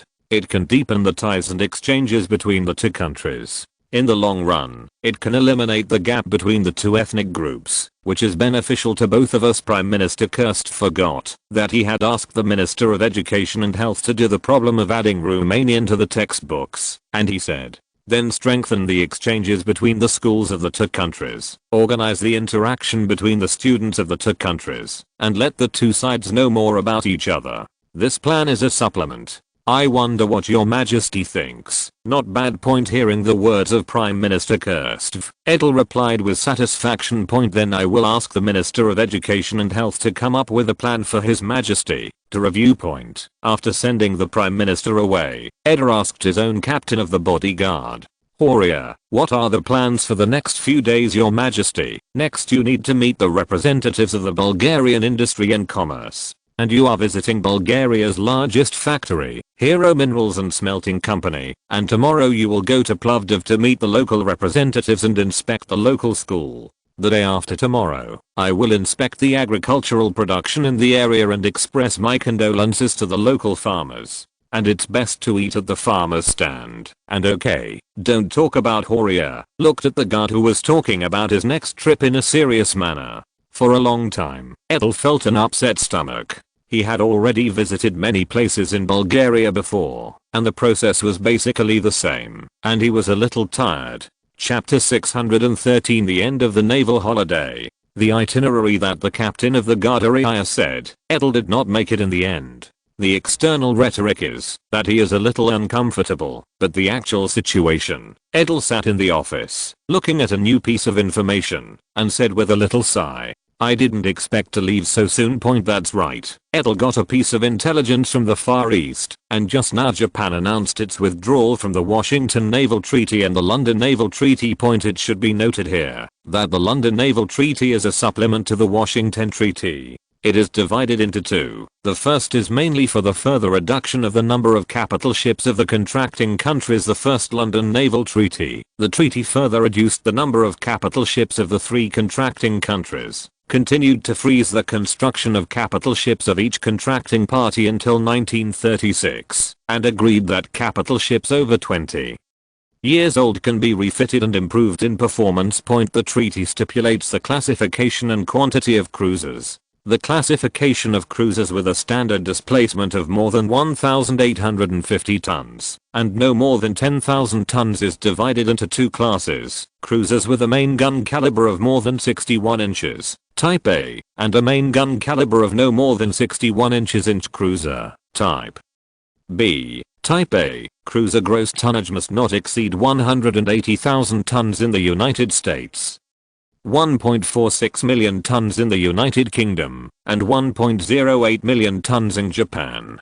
Type B, cruiser gross tonnage must not exceed 1.43 million tons in the United States, 1.92 million tons in the United Kingdom, and 100,000 tons in Japan. The treaty also restricted the combined tonnage, displacement and main gun caliber of destroyers and submarines. The Second London Naval Treaty mainly stipulates that the standard displacement of capital ships shall not exceed 35,000 tons, and the caliber of main guns shall not exceed 14 inches. The standard displacement of an aircraft carrier must not exceed 23,000 tons, and the gun caliber must not exceed 61 inches. Standard cruisers must have a standard displacement of no more than 8,000 tons and a gun caliber of no more than 61 inches, but any contracting state may build a cruiser with a displacement of 10,000 tons if it believes that its national security is affected. Signatories may not acquire or build submarines with a standard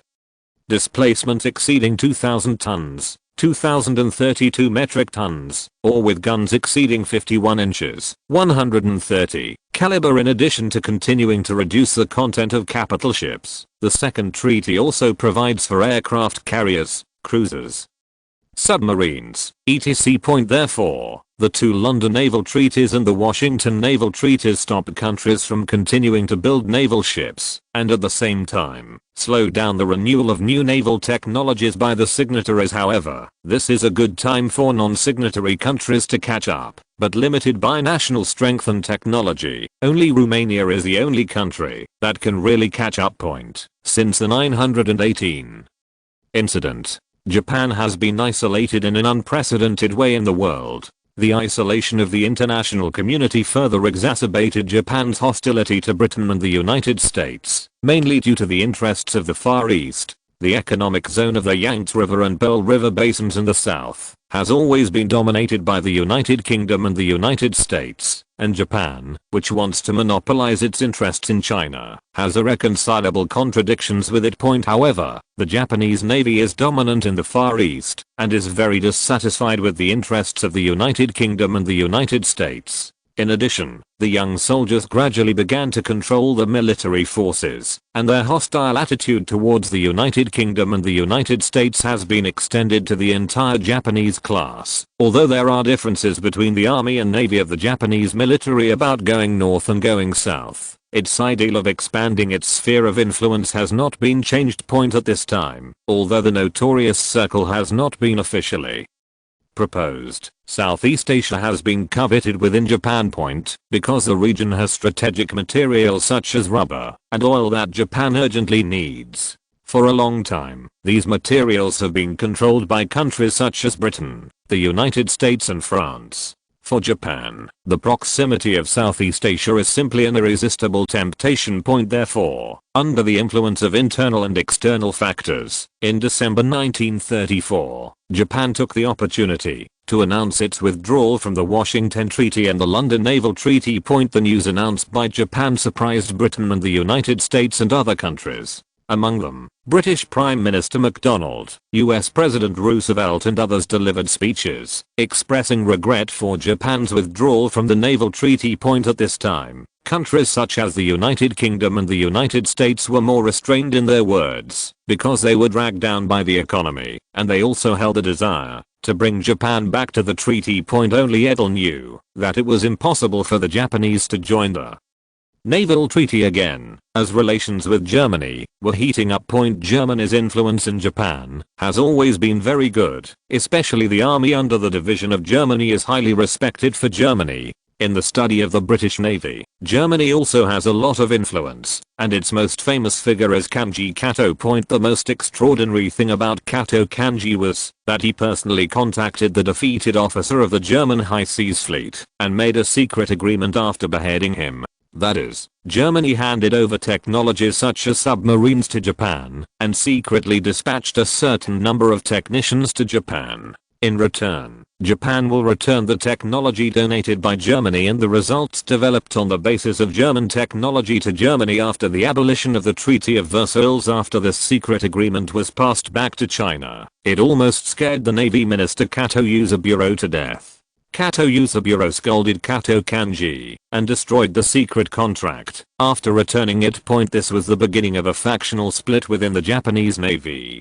Kato Yuzaburo is known as the Big Kato. Kato Kanji is known as the Small Kato. The battle between the Big and Small Kato will run through the political struggle within the Japanese Navy and will break out at the Washington Conference and the London Conference. After the First World War, at the Paris Peace Conference, Japan obtained the mandate of the German colonies and the special interests of Shandong, China, but the relationship between Japan and Germany was not greatly affected because the Japanese did not abuse prisoners on the issue of prisoners of war. Some of the captured Germans even stayed in Japan after the war. The famous Yaopu Cafe in the Taisho period and the Western-style snack shop in Juheim were opened by Germans who were once captured. The Germans' way of life has also changed the Japanese diet to a certain extent, and the consumption of meat and fried food quantity has increased. This phenomenon made the Japanese people generally have a favorable impression of the Germans, and the pro-German style was once rampant. After Teller came to power, he vigorously advocated racism, promoted it, and wanted to overthrow Britain and France for revenge. At this time, the Japanese army had launched the September 18th incident, and the relationship between Japan and the United States and Britain deteriorated rapidly.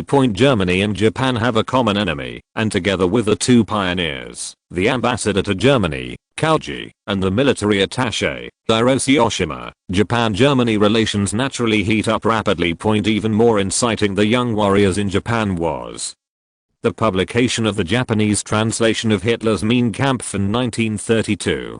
This version removes the contempt for the yellow race from the original book, especially Hitler's views on the Japanese, and only leaves content that incites hatred and racism against the United States and Britain. This made those Japanese racists who believed that Japan was a kingdom of gods and the Japanese were descendants of gods resonated with Hitler's thoughts, so Mein Kampf once became a must-read classic for young soldiers in the Japanese army. Therefore, the warming of the relationship between Japan and Germany has become inevitable, and Edel immediately instructed Ariya, the captain of the bodyguard, after seeing the news of Japan's withdrawal from the naval treaty, "Let Admiral Lumberton come to Sofia. I have something to instruct him." Next, Edel needs to consider the enhancement of the navy. If you're listening to this novel on a channel other than Fanfic World, it means they downloaded and uploaded it without effort. We cordially invite you to visit our channel, Mundo Fanfic Novelos. There you'll find the original version of this story and you can explore many other novels of various genres.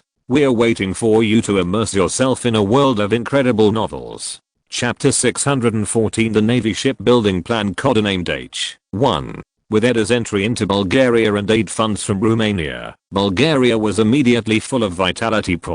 Although the political forces headed by the People's Party are still opposed to Edda's entry into power, with the resolution of Prime Minister Kirstev, its momentum has long since declined. The reason is very simple: whoever can give them food, and who can give them work, they will support whoever. And these are things that the opposition parties cannot give at all, but the Bulgarian government, which is backed by Romanian funds, can give.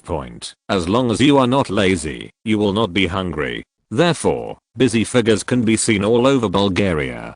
Some of them are repairing the facilities of the canal and irrigation stations, and some are working on the roads, or in the city. Although it was a little hard work, there was a look of hope on everyone's face. And all this, Admiral Lumberton, who is the minister of the Romanian Navy, could not feel it. Although Admiral Lumberton, who was taking the train, could not feel the earth-shaking changes in Bulgaria, at least he could see the gap compared to the country. Compared with China, Bulgarian folk customs are more simple.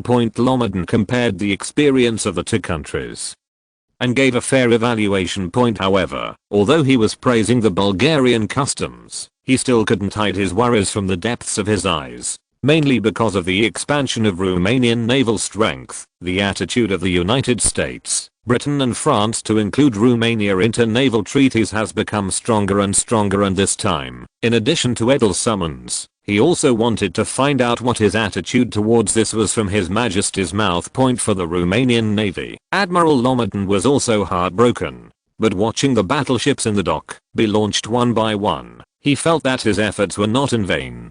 He also caught up with the good time, and was able to see the rapid expansion of the Romanian Navy. When I first entered the Navy, Romania didn't even have ironclad ships. The Navy was still full of old-fashioned warships with iron and wood structures, and there were only 2,000 or 3,000 officers and men in the Navy.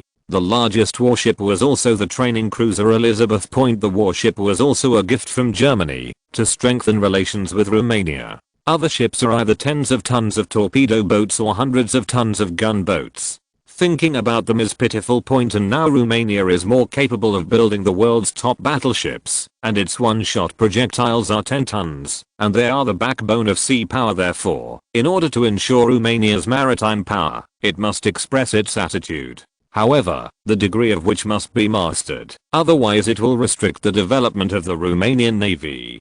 Admiral Lumberton doesn't want to let it become restricting his means. The rumbling train carried Lumberton to Sofia, and the thick smoke left by the train floated in the mountains. Sofia railway station has been busy during this time, because construction is being carried out everywhere in Bulgaria, so raw materials from Romania continue to arrive here. But today is a bit special. There are many soldiers wearing military uniforms and weapons in the railway station. They strictly protected the VIP passage of the train station, so that many people secretly guessed that there was a big man coming to Sophia Point. And when some interested people saw that the king's bodyguard, Horia, also appeared on the platform waiting, these speculations became even more numerous. Some speculated that it was brought by the king's family, and some even speculated that it was a foreign royal family. However, the people who eat melons guess that Horia, who is the chief guard, is not clear. This time, he is indeed a big man. But this is not important to Horia. The most important thing is that His Majesty can't make any mistakes when he asks him to greet him. So he turned to look at the person in charge of the security work beside him. The person in charge, who was stared at by Horia, quickly replied, "Please rest assured, our guards will not disappoint you." Facing the words of the officer in charge leading the team, Horia said lightly, "How can I be worried when Your Excellency is doing things? Everything is done." Having been with Edel for a long time, Horia gradually learned the indifference of Edel, who is really red and black. And his attitude is neither too close nor uncomfortable, just right. And these janitorial guards, formed by the most loyal people drawn from the Edda guards, are also Edda's most reassuring troops. The main responsibility is to protect the safety of Edel in Bulgaria, and by the way, it has also become a force to compete with the armed police against the military. A whistle of the incoming train announced another incoming train, and the addition of a distinctive carriage to the rear also cheered him up. Sure enough, when the train stopped, I looked out of the window, and it was the person I was waiting for. Admiral Lomaden. When His Excellency the grey-haired admiral was about to get off the train, Horia immediately greeted him.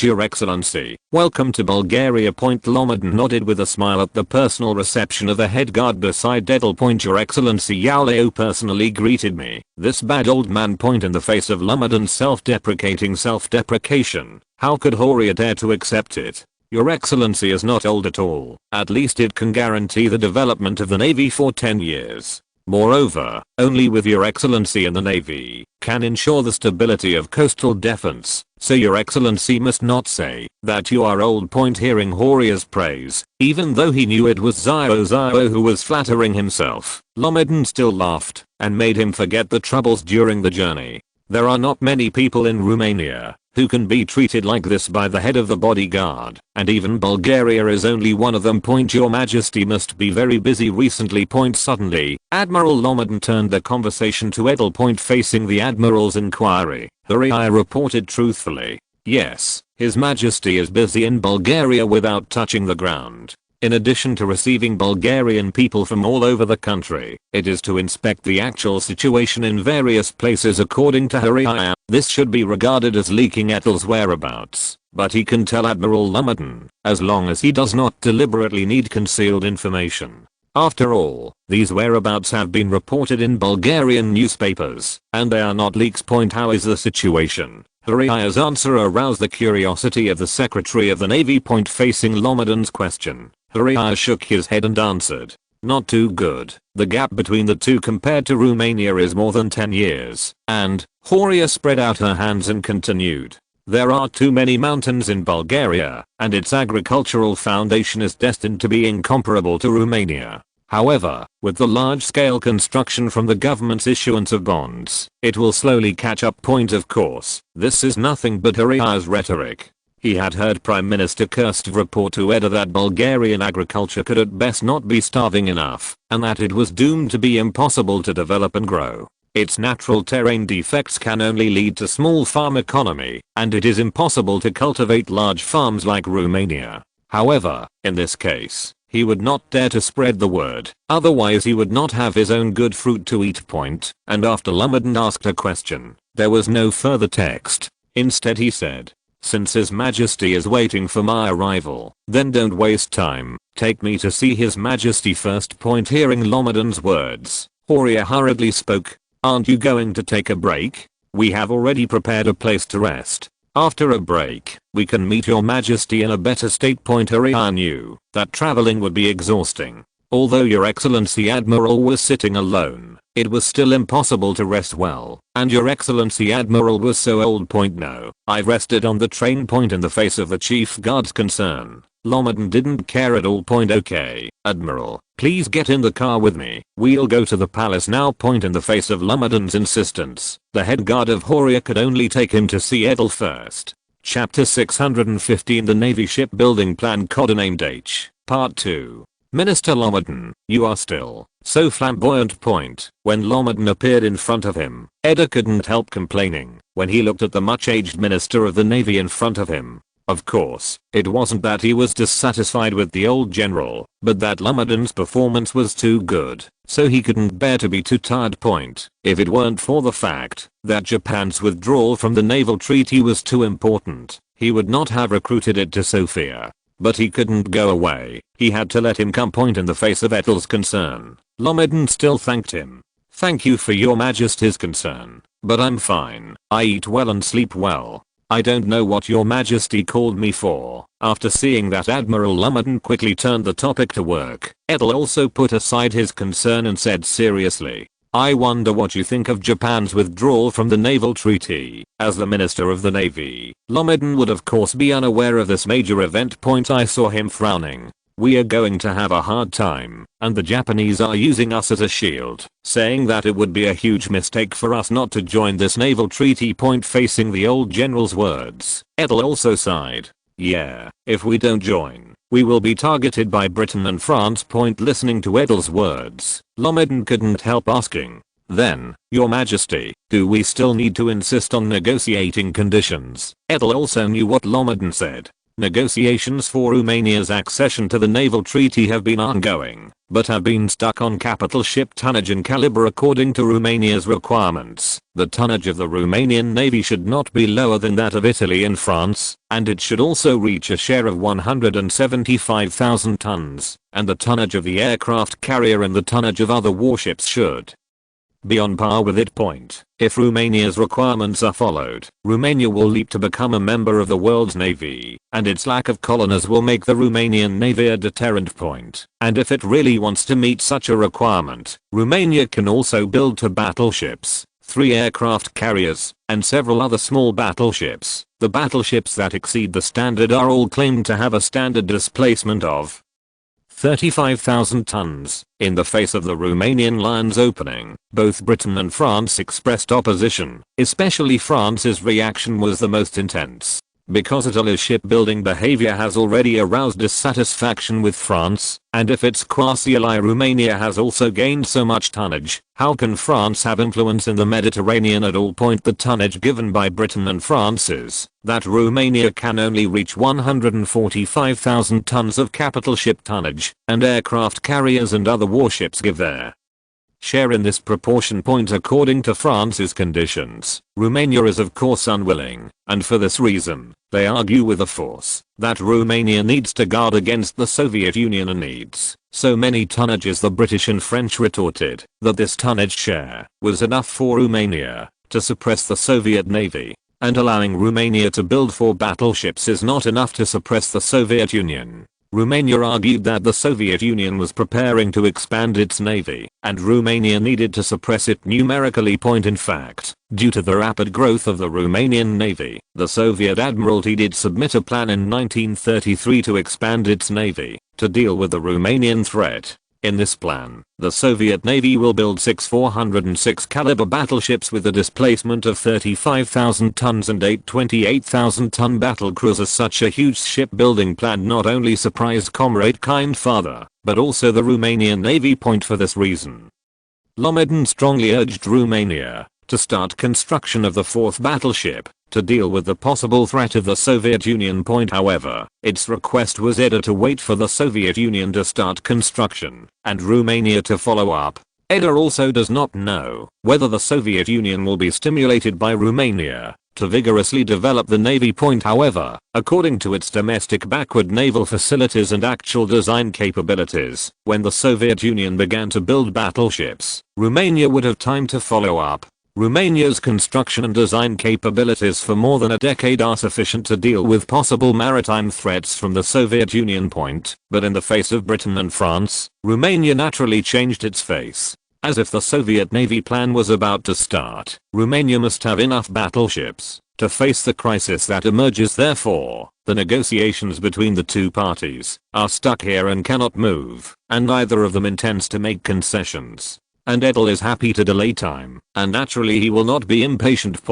But now from the words of Admiral Lumberton, Edel seemed to smell something new, so he couldn't help asking, "What's wrong?" Facing Edel's inquiry, Lumberton told the reason. The attitude of the Italian side has changed, and they are now inclined to let us agree to the terms of the UK and France. Hearing Lumberton's words, Edel couldn't help complaining. These Italians, there is no way for Italy now, and the Ethiopian war is in full swing. The performance of the Italian army really lived up to Edel's expectations, and there is no good news yet. The angry leader Mussolini didn't know how many times he lost his temper in his prime minister's office, but it was useless to lose his temper. The Italian army just didn't give him a face, and the current war has made Italy want to ask Britain and France, so at this time, it can only make concessions to Britain and France and other places. Unfortunately, negotiations on the Romanian navy were included. In the face of the change in Edel's attitude, Romania was a little bit blind in it. Because Romania had the support of Italy before, it had no fear in the negotiation, and the attitude of Britain and France alone could not make Romania yield. As for now, Romania needs to cheer up. And thinking that the treaty is not far away, Edel couldn't help but ask Lumberton's opinion. "What do you think of it?" Edel's question made Admiral Lumberton know that His Majesty's attitude was loose. "Your Majesty, I think we can fight for it. If not, we will accept it. Fighting again is just rhetoric. How could Britain and France agree to it after insisting on it for so long? Acceptance is the correct statement. That's fine. Do as you wish. Faced with this situation, Edel naturally followed the professional's opinion. Although Edel could not wait for Romania to rush to build a wave of warships before World War II, but considering the actual situation in Romania, he can only plan carefully. The landlord's house has no food surplus. There are so many places where Romania needs to spend money at present, and the naval construction of ships can only be built before the war. As for the wealthy and prosperous practices of the United States, Edel can be envious, but cannot be learned. After a while of conversation, Edel adjusted his mind and said the main purpose of letting him come this time. "Your Excellency, this time I came to you mainly to ask, when do you plan to start the construction of the aircraft carrier drawings prepared last time?" Chapter 616, The Navy Shipbuilding Plan, codenamed H, Part 2. That's right, Romania also has plans to build an aircraft carrier, and even the drawings are ready. Admiral Lumberton had shown it to Edel before, and he still had a fresh memory of it. The main reason is that the aircraft carrier's drawings are too distinctive, with a sloping deck, although the area is not large. Edel remembers that the sloping deck was for jets. However, the Romanian design with a sloping deck is used for docking aircraft because it is designed to provide a one-time attack aircraft group to the maximum extent, and it can also correct for the offset of the center of gravity caused by its island. As for jets getting on board, that's not taking into account that much. At present, there are not even practical jets, and it is still early to board the ship, and it is too early to think about it. Its captain is 263.4 meters long and 42.4 meters wide. Its standard displacement reaches 28,500 tons, with a full load of 33,500 tons. The speed reaches 31.5 knots, maximum. The power system has 8 boilers with an oil load of 6,300 tons. 4 1,200 kilowatt gear-driven steam turbines, and a main engine power of 140,000 horsepower. The island building is located on the starboard side of the ship. And there are 3 elevators, 1 at the front and 2 at the middle and rear of the flight deck. The arresting system is equipped with 9 arresting cables at the stern and 6 at the bow, which can make the aircraft land on the bow, and can block the landing weight of the carrier-based aircraft up to 5.4 tons in terms of protection. The armor belt is thick millimeters. The turret armor is 127 millimeters thick. The turret base armor is 28 millimeters thick. The flight deck armor is 41 millimeters. The hangar deck armor is 81 millimeters thick, and the main deck armor is 48 millimeters thick. The main reason for its thicker armor is to improve its survivability, because it was a comprehensive conclusion after Romania learned the capabilities of the aircraft carriers of the United States. Japan and Britain.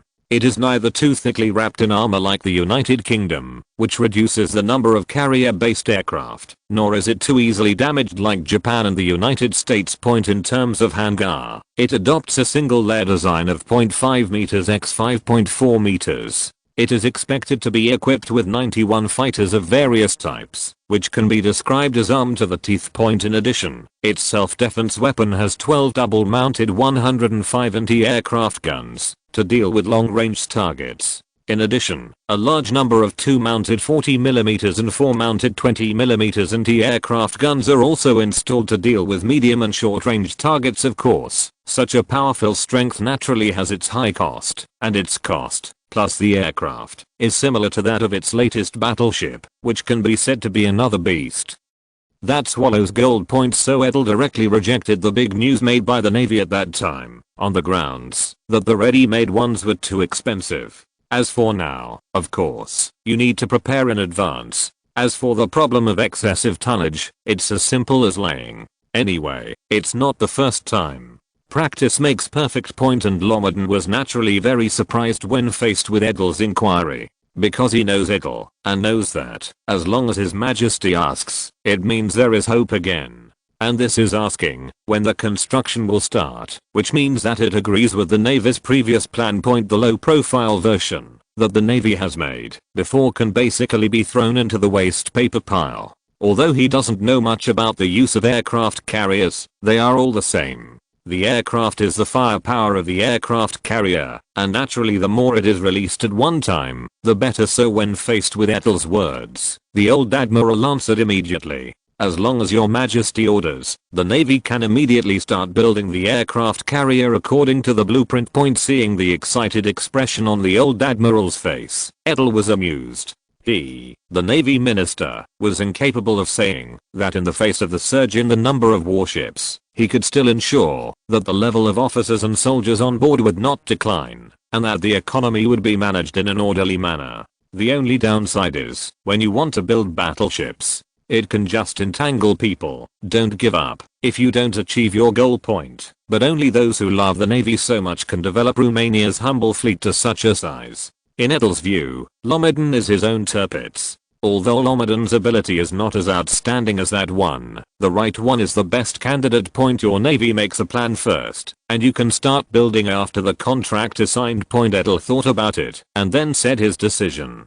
Since it is going to be built, of course it must be built in advance. At least you need to leave enough time to avoid too long training and adaptation time. A tragedy like the Zeppelin cannot be staged in the Romanian Navy. And Edel thought of this and continued, "Admiral Lomaden, I hope you can come up with a 5-year construction plan. It is mainly for the shipbuilding of medium and large navies. After the plan is completed, Romania should have 3 to 4 battleships, 2 to 3 aircraft carriers, and several cruisers, including heavy cruisers, can be appropriately relaxed a little bit. In addition, destroyers, submarines and other ships also need to be further expanded. It is required that after 5 years, the total tonnage of the Romanian Navy will be around 450,000 tons. Edel's figure is the result of comprehensive consideration, which is much worse than the millions of tons in the United States, Japan and Britain, but it is enough for Romania. Basically, cutting-edge warships are enough to become a pivotal force in World War II. And Edel's words shocked Lomaden. Because he smelled a strong smell of war, the joy of getting Edel's approval to build an aircraft carrier also disappeared. Although he is happy that his naval strength has been expanded, as the head of the Navy, how can he not know the strength of Romanian shipbuilding, which almost means that the Romanian shipbuilding industry has to fully respond to orders in recent years. Moreover, doing so has a very large impact on the economy. A large amount of capital investment is not acceptable without profit. The expansion of military strength can only be for war. His Majesty Edel stopped His Excellency the Admiral's speech, stared at the Admiral and said, "Your Navy has the confidence to complete this mission." Edel's words made Admiral Lomaden a little hot, because it means that 5 years from now, Romania will be involved in a big war. As for the scale, he doesn't know, at least he doesn't want to know. Because the navies that have been imagining the Soviet Union for a long time are not worth building so many warships at all. However, as a soldier, no one wants to prove himself on the battlefield, so he finally answered through gritted teeth, "Please rest assured, Your Majesty, the Navy will cut the waves for the country and fight for Romania to the last moment." Seeing the nervous old general, Edel patted his shoulder to comfort him. "It may or may not be that much, but it is in Romania's best interest to be well prepared." Edel's words did not make His Excellency the Minister of the Navy much easier. In the bottom of his heart, he planned to revise the training plan immediately after returning. At least those in the Mediterranean must have countermeasures. After Edel sent the admiral away, he knew that the expansion of the army could not stop. The next step is the army, but it still needs the cooperation of the government. After that, the Navy submitted a new shipbuilding plan. It needs to build a new 406 caliber battleship within 5 years, 3 large fleet aircraft carriers, 4 heavy cruisers, 11 light cruisers, as well as 31 destroyers and 42 submarines. In addition, the number of various auxiliary ships such as landing craft, transport ships, and supply ships has also increased sharply. Its construction cost is as high as 4.64 billion lei. In the face of the Navy's huge shipbuilding plan, Edel, the king, quickly signed it. So the Romanian Navy's 5-year shipbuilding plan was decided in this way. Chapter 617 R20 Medium Tank Prototype, Part 1. Negotiations for Romania's accession to the Naval Treaty were soon completed after Edel's resignation. The results were not too different, with Romania receiving a capital ship quota of 145,000 tons, as well as a corresponding quota for other warships and aircraft carriers, and this result also made Britain and France cheer for it, and finally put the stubborn little tiger in Romania in a cage. And it is not bad for Romania. At least the strength and status of the Romanian Navy have also been recognized. So starting in 1935, Romania started to build a battleship and 2 aircraft carriers, and other battleships were also built one after another. The naval shipyard in Varna was extremely busy, and orders for small warships were also assigned to Constanta and Odessa. The expansion of naval ships has made the army jealous, but compared with it, the army's new equipment is also being developed one after another. Among the 3 light, medium and heavy tanks proposed by Hoffman, the medium and light tanks finally showed a prototype. Next to the second machine building plant on the outskirts of Lviv is a heavily guarded armored research laboratory. Here is the main tank research and development center in Romania. The current director of the center is Hulk. That's right, it's Hulk from the first generation tank research trio.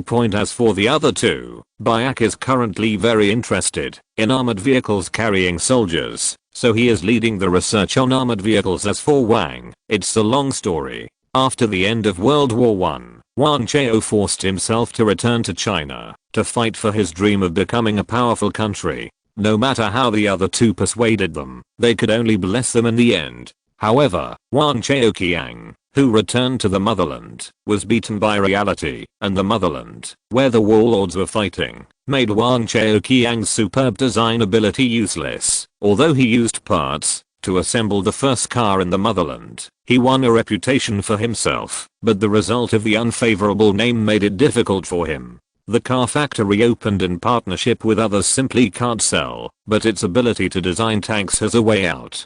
Domestic warlords are very interested in new things such as armored vehicles and tanks, which has opened up sales, but this was not the result he wanted to see, and in the end he was disheartened and had to go back to Romania. But when his old friend came to power, he rekindled hope and returned to his motherland again. However, the basic industry of the Republic of China was even more unbearable at this time. Years of scuffle made the industrial base even more unbearable for automobile manufacturing. To this end, Wang Chaoqiang wrote to the government of the Republic of China, hoping that it could support his own development of the country's auto industry. But this is of no use. The financial and weak foundation of the Republic of China made the letter sink into the sea. Instead, it was his years of experience in Romania, which was valued by the Ministry of Foreign Affairs and the military. The former hopes that he can use his influence in Romania to let the Republic of China get more aid. The latter hopes that his ability in the military industry can be a reference for his choice of weapons.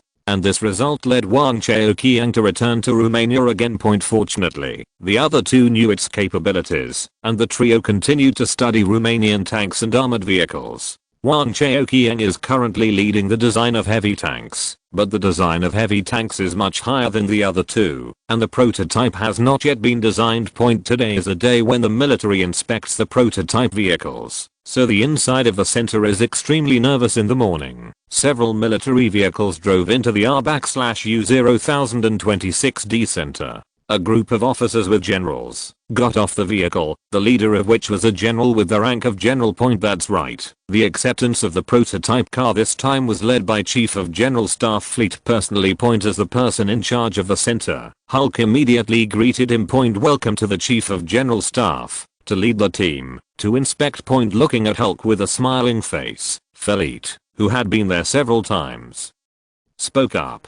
Hulk, I hope everyone is satisfied with the results this time. Definitely, Your Excellency will be satisfied. This time, our design institute has been working hard for 2 years for the military project. We are still very confident in this test of results. Listening to Hulk's words, Freet pointed to Hoffman and said, it's useless for you to tell me this. It's this one who will test you this time. I believe you are more familiar than me. Looking at Lieutenant General Hoffman with a smile on his side, Hulk's smile became even brighter. Of course. After a brief chat, the group entered the research center under the leadership of Hulk. As the person in charge, Hulk, of course, who is the protagonist this time, so he did not introduce too much along the way, and took them directly to the testing ground behind the Design Institute. There are already several R/U-0026D personnel in the proving ground, who are conducting the final inspection on a tank that has not been seen before. Look, everyone, this is the new medium tank we developed. Hulk, who led the team, was the first to introduce the results of this test. The body of the car is 6.05 meters long, 2.9 meters wide, and 2.86 meters high. The body is welded. It is divided into 3 parts. The driver and the electromechanical operator are located in the front of the body, and the middle of the body in the fighting compartment. The rear of the hull houses the engine and transmission point. After talking about the distribution of the whole body structure, Hulk went on to talk about other things. The thickness of the frontal armor of the body is 65 mm, but with a 45-degree bevel design, its protection performance is equivalent to 130 mm. The side body armor is 60 mm, which is also designed with a 65-degree bevel. It is equivalent to 86 mm of armor protection.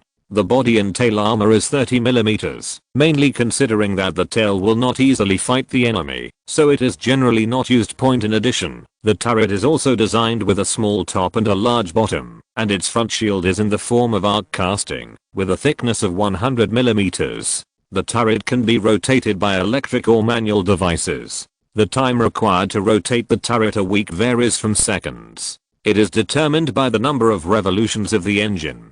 There are 2 manual rotary handles, respectively at the gunner position and the loader position.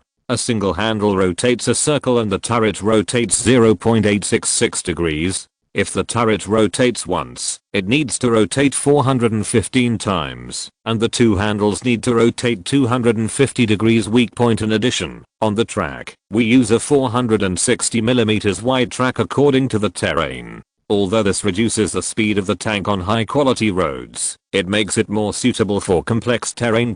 After speaking, he pointed to the skirt attached to the tank and said, based on the experience of the last battle, we designed this skirt. This can ensure that the track avoids inhaling a lot of dust during high-speed driving, which will cause the tank to fail and cause unnecessary losses on the suspension system. We use a parallel double torsion bar suspension system. Each rocker arm is connected to 2 torsion bars, one of which is directly connected to the rocker arm, and the other is returned from the opposite side to disperse the previous torsion bar. The force. This design can ensure the balance of the tank, enough to ensure the accuracy of the tank's shooting point. Having said so much, Hulk finally talked about the firepower of the prototype.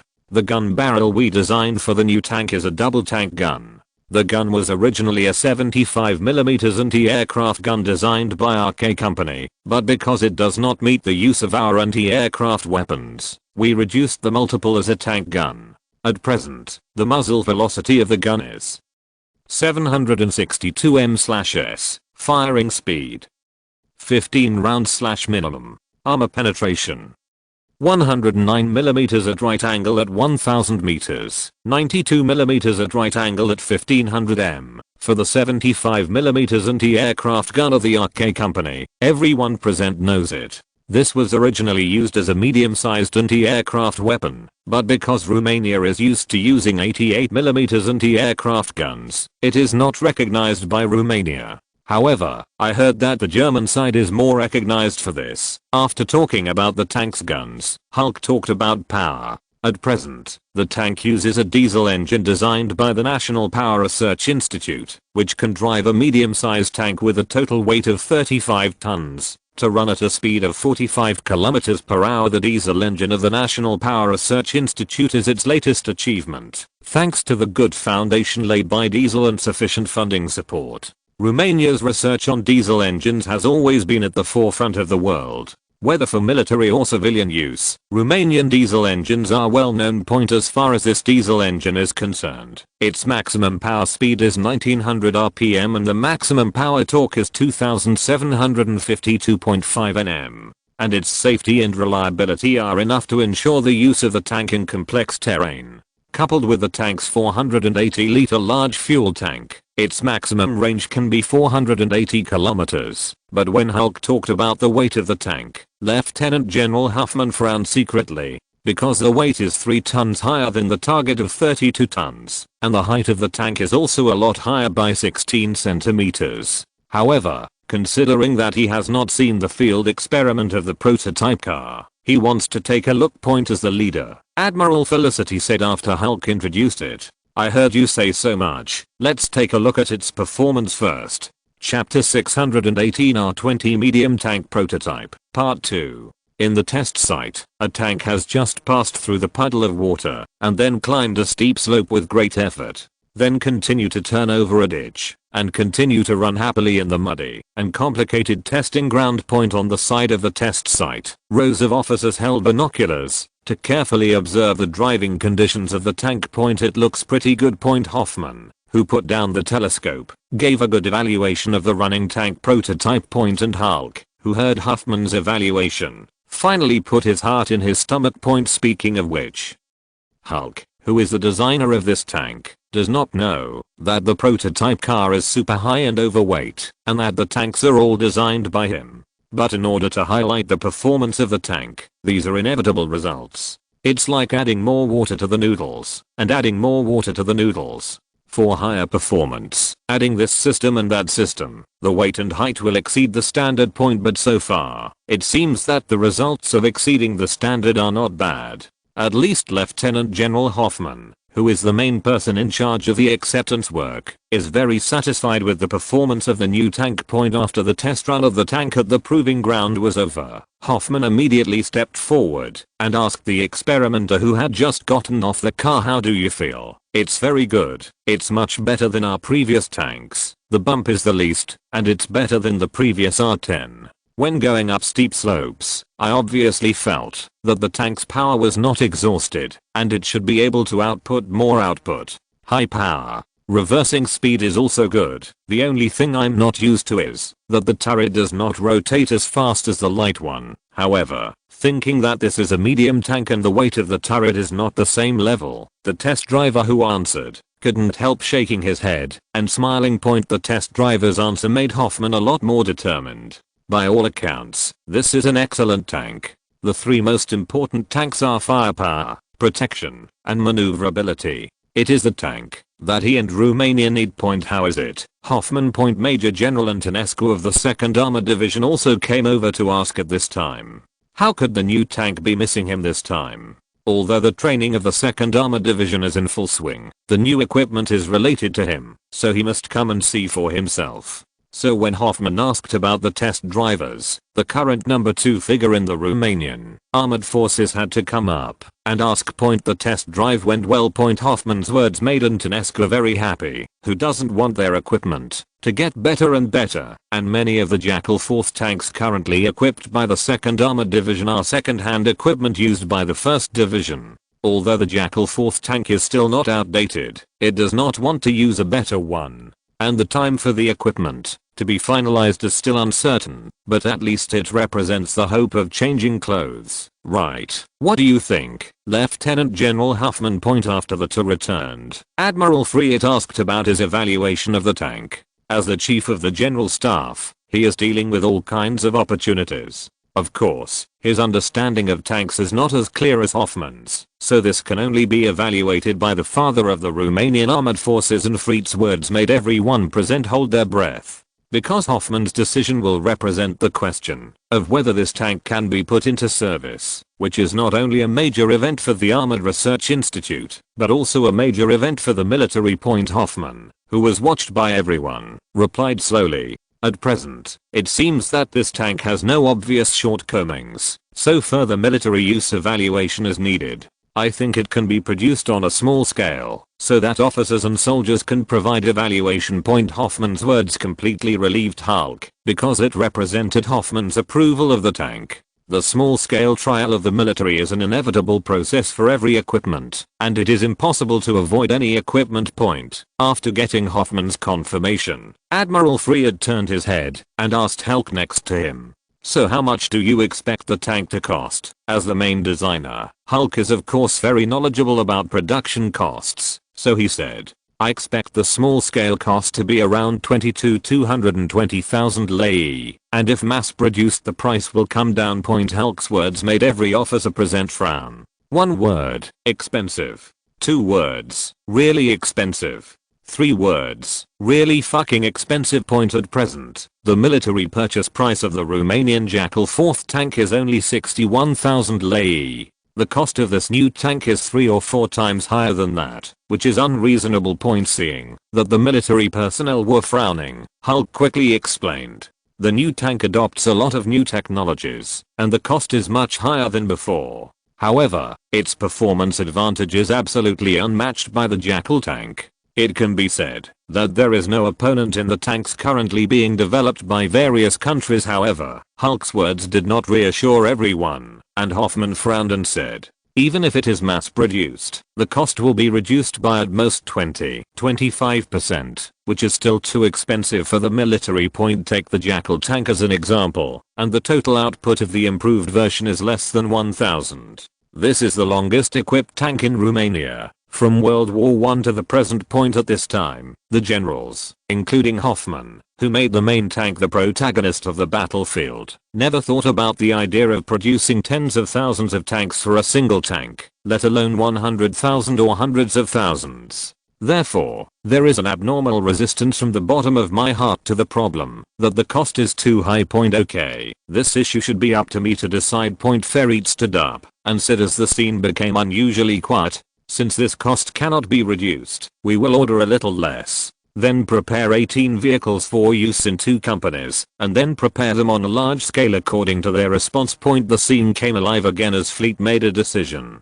Among them, Hoffman and Antonescu are the most urgent. Because this new tank will inevitably involve how to equip it, whether one division is equipped with one company, or all are allocated to one division. According to Antonescu's idea, at that time, one division was equipped with one company, so that at least the troops could be familiar with the new equipment first. As for Hoffman, of course, he wanted to focus on the equipment first, and by the way, touch the usage of the new equipment, and organize a training outline or something. However, due to Anton Skiller's inferior face, Hoffman, who was concerned about his face, could only accept that each division should train one company first. After the two had divided up the equipment that had not yet left the factory, Fried called Hoffman to his side and said in a low voice, "Tell you a piece of news. The proposal to form an armored army has been passed, and a new armored division is going to be formed this year." Hoffman was pleasantly surprised by the succession of good news from Admiral Friet. Previously, Hoffman felt the increase of Romanian tank forces, and proposed to form an armored army with 2 to 3 armored or motorized divisions, as an iron fist of Romanian assault forces in the future. To smash the enemy's defense line. Such a military-level establishment will have 500 to 700 tanks, and the opponent is absolutely unstoppable. Unexpectedly, this request was approved by the above, and a new armored division will be formed. This news is enough to make Hoffman happy. The establishment of the Panzer Army will also represent the military's confirmation that tanks have become the protagonists of the battlefield, so expanding its establishment is also a matter of course, so this proposal must also be approved by His Majesty. Otherwise, how can the military have the money to add personnel to its procurement equipment? Of course, as a later generation, Edel will certainly not refuse this request. He has been preparing for World War II and has always been very accommodating to increase the protagonist of the future battlefield. The report was therefore approved very quickly. It also approved the formation of the 3rd Armored Division, which Admiral Friet entrained.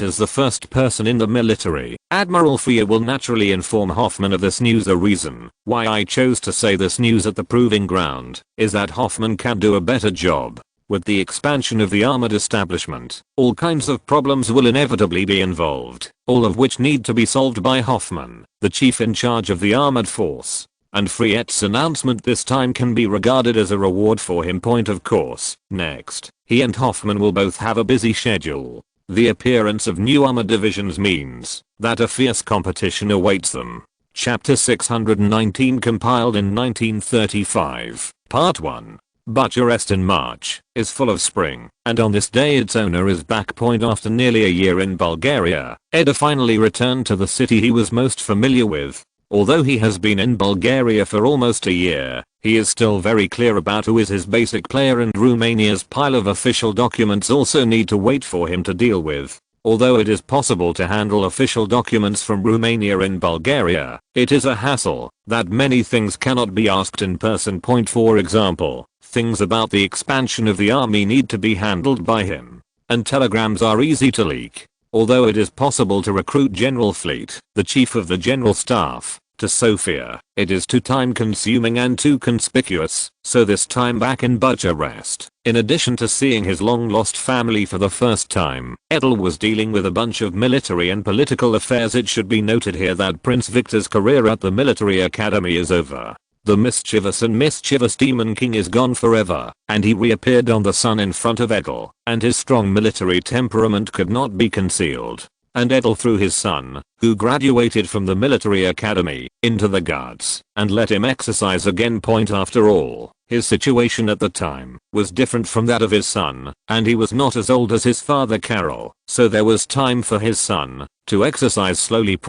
After taking care of the housework, Edel immediately threw herself into her busy work. After finishing the accumulated work, Edel recruited Admiral Friet to discuss the military's expansion plan. Speaking of this military expansion plan, it is actually inseparable from the economic impact. Romania's economic stimulus plan is now coming to an end, and the impact of the overissued currency is gradually reflected. Moreover, Romania also lacks commodity dumping grounds and the influence of expanding production, but lacking dumping grounds has gradually emerged.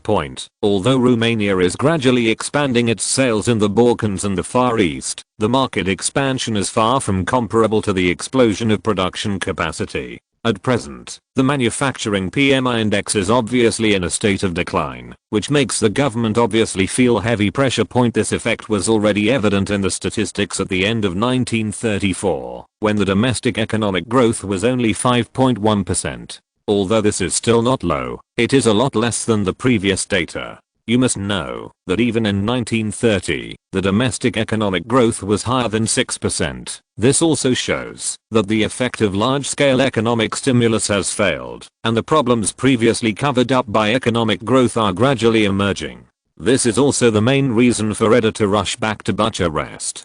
To put it bluntly, Romania lacks a market large enough to accommodate its explosive production of goods. Of course, the government didn't do anything. Its export tax rebates, encourage industrial upgrading, and strive to open up the market are doing. Romania has successively signed economic and trade cooperation with the Czech Republic, Sweden, Latvia and other countries to expand the market for domestic commodities, and at the same time, encourage consumption at home, so that people can buy more commodities. However, Romania has always been an export-oriented economy. Although the wealth of the domestic people is not bad in the Balkans and Central Europe, there is still a gap compared with Western Europe, so the number of products that can be consumed domestically is limited. Point at this time, the problem facing Romania is actually only one way, that is to expand its arms and prepare for war and use military industry to stimulate domestic demand. Point, and this decision must be made by Edel himself. And others cannot and dare not make it, so this time Edel needs the military's advice. Point, Your Majesty, this is a plan prepared by the military. Point, Chief of the General Staff Fleet handed the carefully prepared plan to Edel. This military expansion was carefully prepared by the military after receiving hints from Edel. And this is not just a plan to expand the army, but also some changes to the Romanian establishment. Point, Edel opened the plan and saw it. In order to meet the needs of future wars, it was necessary to make certain supplements to the Romanian division level troops. Based on previous war experience and the adaptation of new equipment, the following changes have been made to Romanian divisions. The first is to strengthen the divisional troops. The first is to reduce the number of cavalry in the current divisional reconnaissance battalion and increase the number of armored vehicles to improve its control over the battlefield. Change the 315 horses in the reconnaissance battalion to 154 and added 27 armored vehicles and 48 motorcycles. Secondly, in response to the current air defense needs, an air defense battalion was added to the division unit with 12 20mm anti-aircraft guns, 38 wheeled vehicles, and 347 officers and soldiers. The artillery regiment also needs to be reorganized, and the current divisional 75 caliber artillery is delegated to the infantry regiment to improve its independent combat capability. The artillery regiment will be equipped with 36 105 howitzers, 12 cannons and 8 150 howitzers. There are 40 motorcycles, 150 wheeled vehicles, 129 carriages and 1274 horses. In addition, the anti-tank company will also be upgraded to a battalion, which will have 36 50mm anti-tank guns, 45 motorcycles, 96 wheeled vehicles, and 481 officers and soldiers. In addition, the division and baggage regiment, 2100 people, 30 light machine guns, 88 motorcycles, 283 wheeled vehicles, 195 carriages, and 535 horses. In addition to enhancements to the divisional units, changes have also been made in the infantry regiment. The 3 battalions of the infantry regiment remain unchanged, but there is a mixed artillery battalion in the regiment organization, with 12 75mm infantry guns, 18 81mm mortars, and 8 50mm anti-tank guns. There are 47 motorcycles, 93 wheeled vehicles, 180 carriages and 483 horses. The regiment has 3,340 officers and soldiers, 126 light machine guns and 36 heavy machine guns. Infantry battalion 860 people. 32 battalion headquarters, including command squad, communication team, engineer squad. 3 infantry company 603 people. 1 fire support company 177 people. Combat supply group 28 people. 201 infantry companies. 11 companies, 3 infantry platoons, 7 anti-tank groups, and 33 logistics personnel. 50 infantry platoons, components.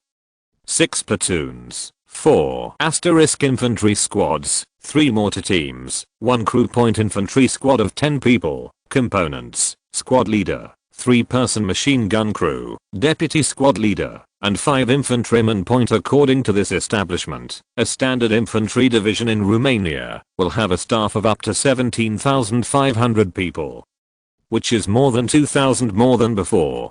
The increase in personnel is mainly in the division level affiliated units. Of course, the infantry regiment has also been increased, which is also expanded to the affiliated units. Its full division is equipped as follows: pistols, 3681, rifles, 12,609, submachine guns, 321, anti-tank guns, 90, light machine guns, 425, heavy machine guns, 110, 50mm mortars, 84, 81mm mortars, 54. 75mm guns, 36. 105mm light howitzers, 36. 105 cannons, 12. 150mm heavy howitzers, 8. Flamethrowers, 9.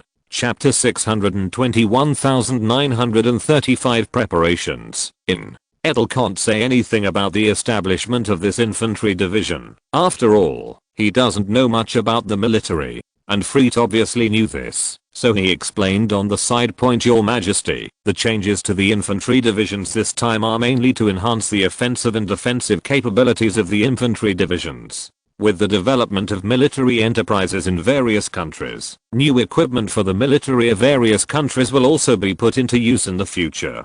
Take our neighboring country, the Soviet Union, as an example. Its military combat capability was very different from that of our country during World War I. If it were not based on its huge domestic population and mobilization ability, its military strength would not be higher than that of our country. By the time of the Soviet-Polish War, its military capabilities had been significantly improved. By the time of the war with our country a few years ago, the combat capability of the infantry units of the Soviet army was not much lower than that of our country. If it weren't for the fact that our country gradually shifted its combat system to armored warfare at that time, this war might have fallen into a protracted war.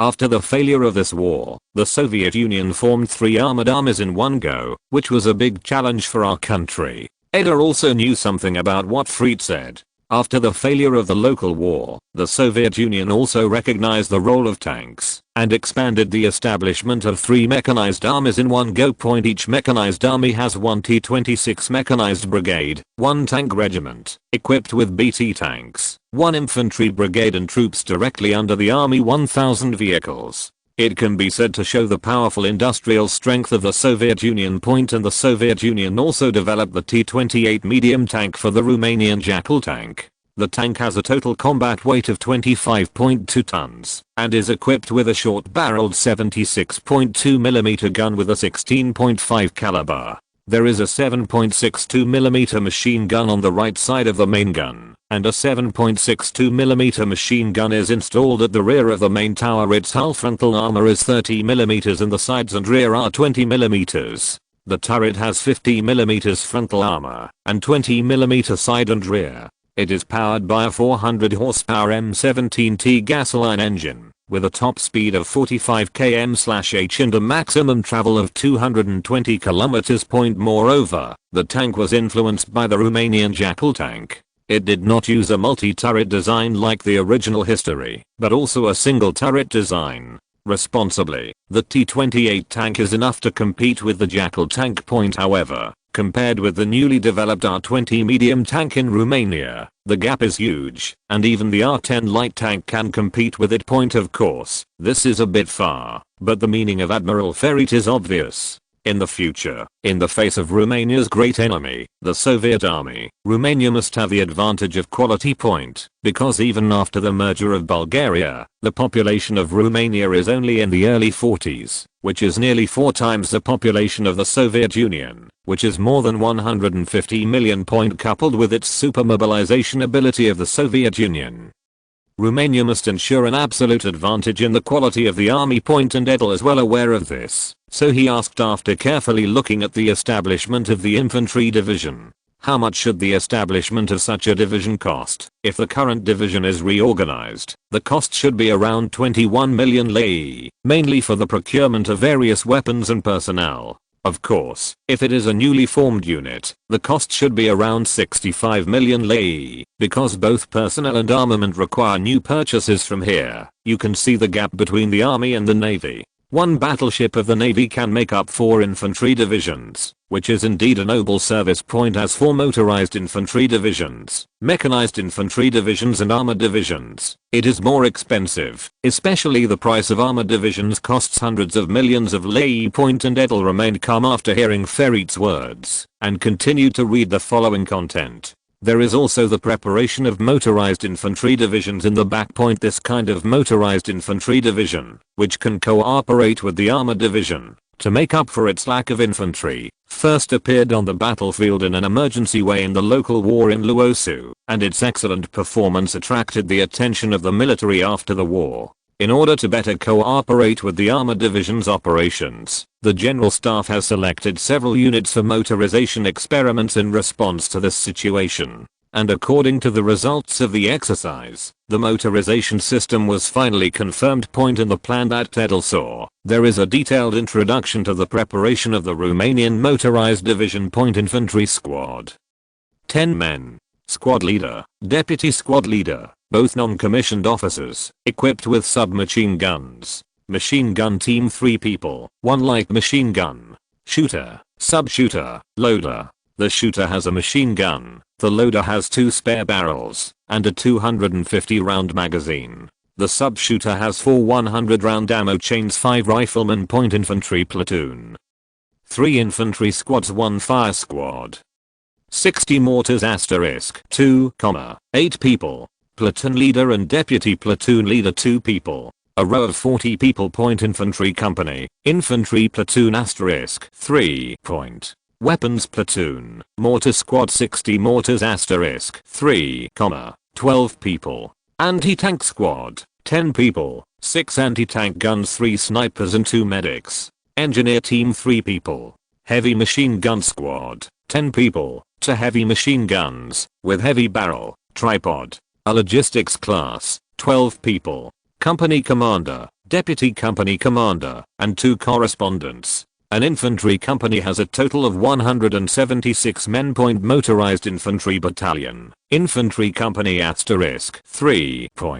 The battalion headquarters includes the battalion commander, the deputy battalion commander, the radio communication team, the battalion guard squad, and a total of 50 people. A supply platoon of 50 people, a heavy mortar platoon of 50 people, equipped with 6 82mm mortars. A sapper squad, 12 people, an anti-tank gun squad of 12 people, 2 50mm anti-tank guns. There are 12 people in a medical team, 104 people in a car company, and 48 vehicles of various kinds. A motorized infantry battalion has a total of 820 men. Motorized infantry regiment.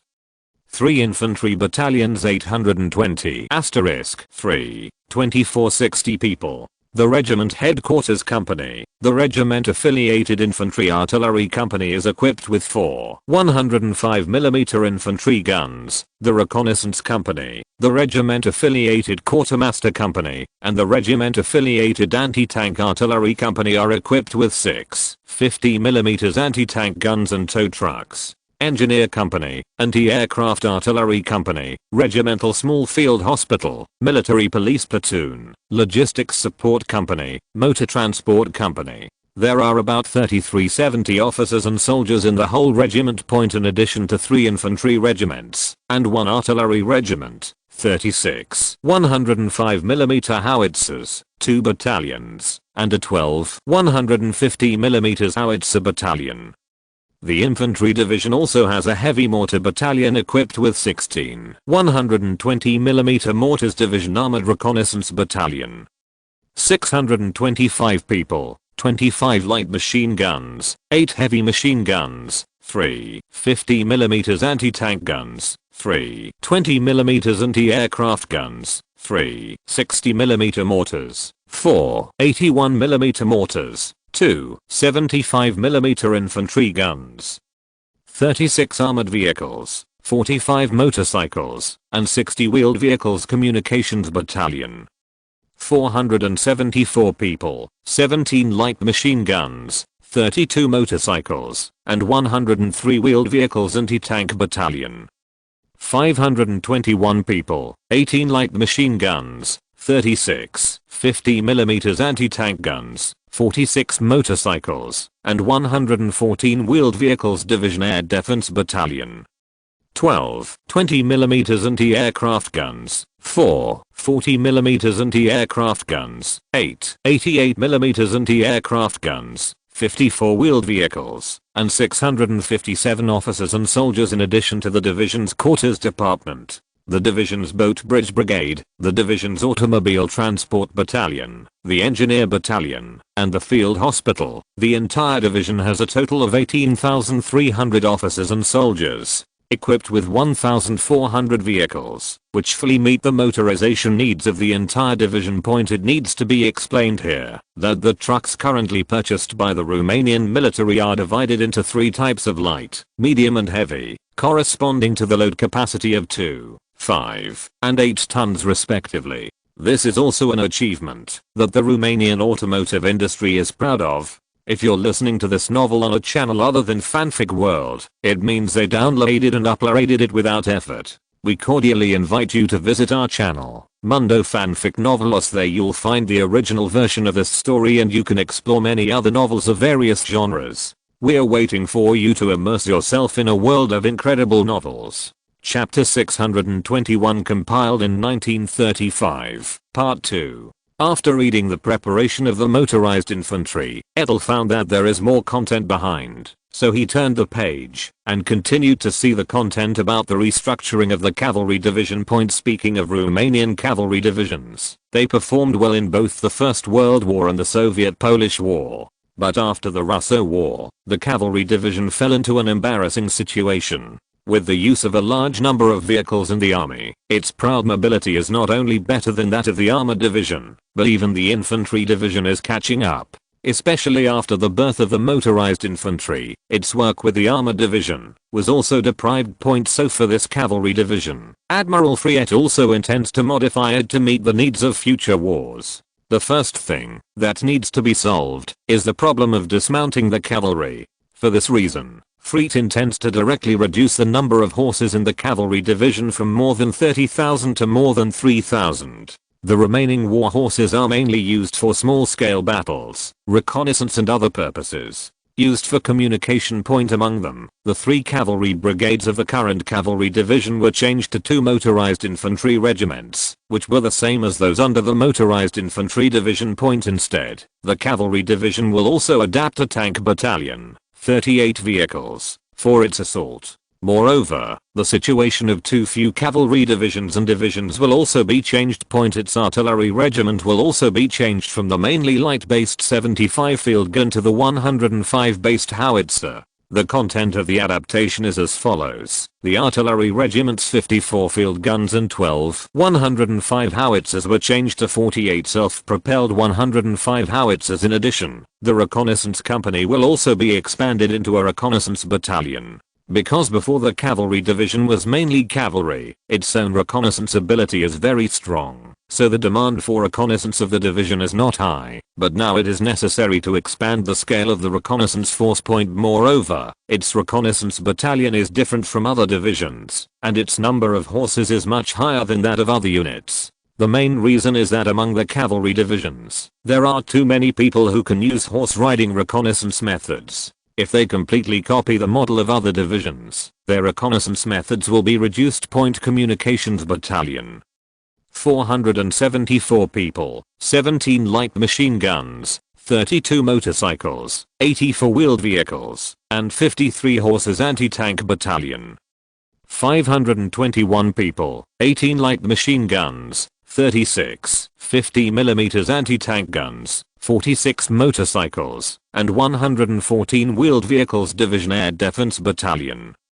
12 20mm anti-aircraft guns, 4 40mm anti-aircraft guns, 8 88mm anti-aircraft guns, 54 wheeled vehicles, and 657 officers and soldiers. In addition, the division and baggage regiment. 2100 people, 30 light machine guns, 88 motorcycles, 283 wheeled vehicles, 195 carriages, and 535 horses. The entire division has more than 19,100 personnel and 2,200 equipped vehicles. It can be regarded as a motorized infantry division with strength and tanks. The cavalry division after this adaptation can no longer see the shadow of the cavalry, so Edel asked worriedly, with such a big change, will the cavalry division have any opinions? Please rest assured, Your Majesty, the cavalry division is very supportive of such changes. In the face of Edel's question, Admiral Friet answered without hesitation. Point of course, the actual situation may be somewhat different, but as the Chief of the General Staff, Friet is not worried about this at all. Because as the first person in the military, he is not afraid of any disturbances in the reorganization of the cavalry division. Those who dare to oppose obviously cannot see the military concept of the future, and such people cannot have a future. And Edel has no objection to this name. Cavalry has been eliminated in Europe. Although there are still a large number of cavalry in the Balkans and other Eastern European countries, these are no way to threaten Romania. The emergence of heavy machine guns and tanks has accelerated the withdrawal of the cavalry from the arena of war. For this reason, he is also very in favor of reorganizing the cavalry, but he still has different opinions on the problem of too large motorized infantry.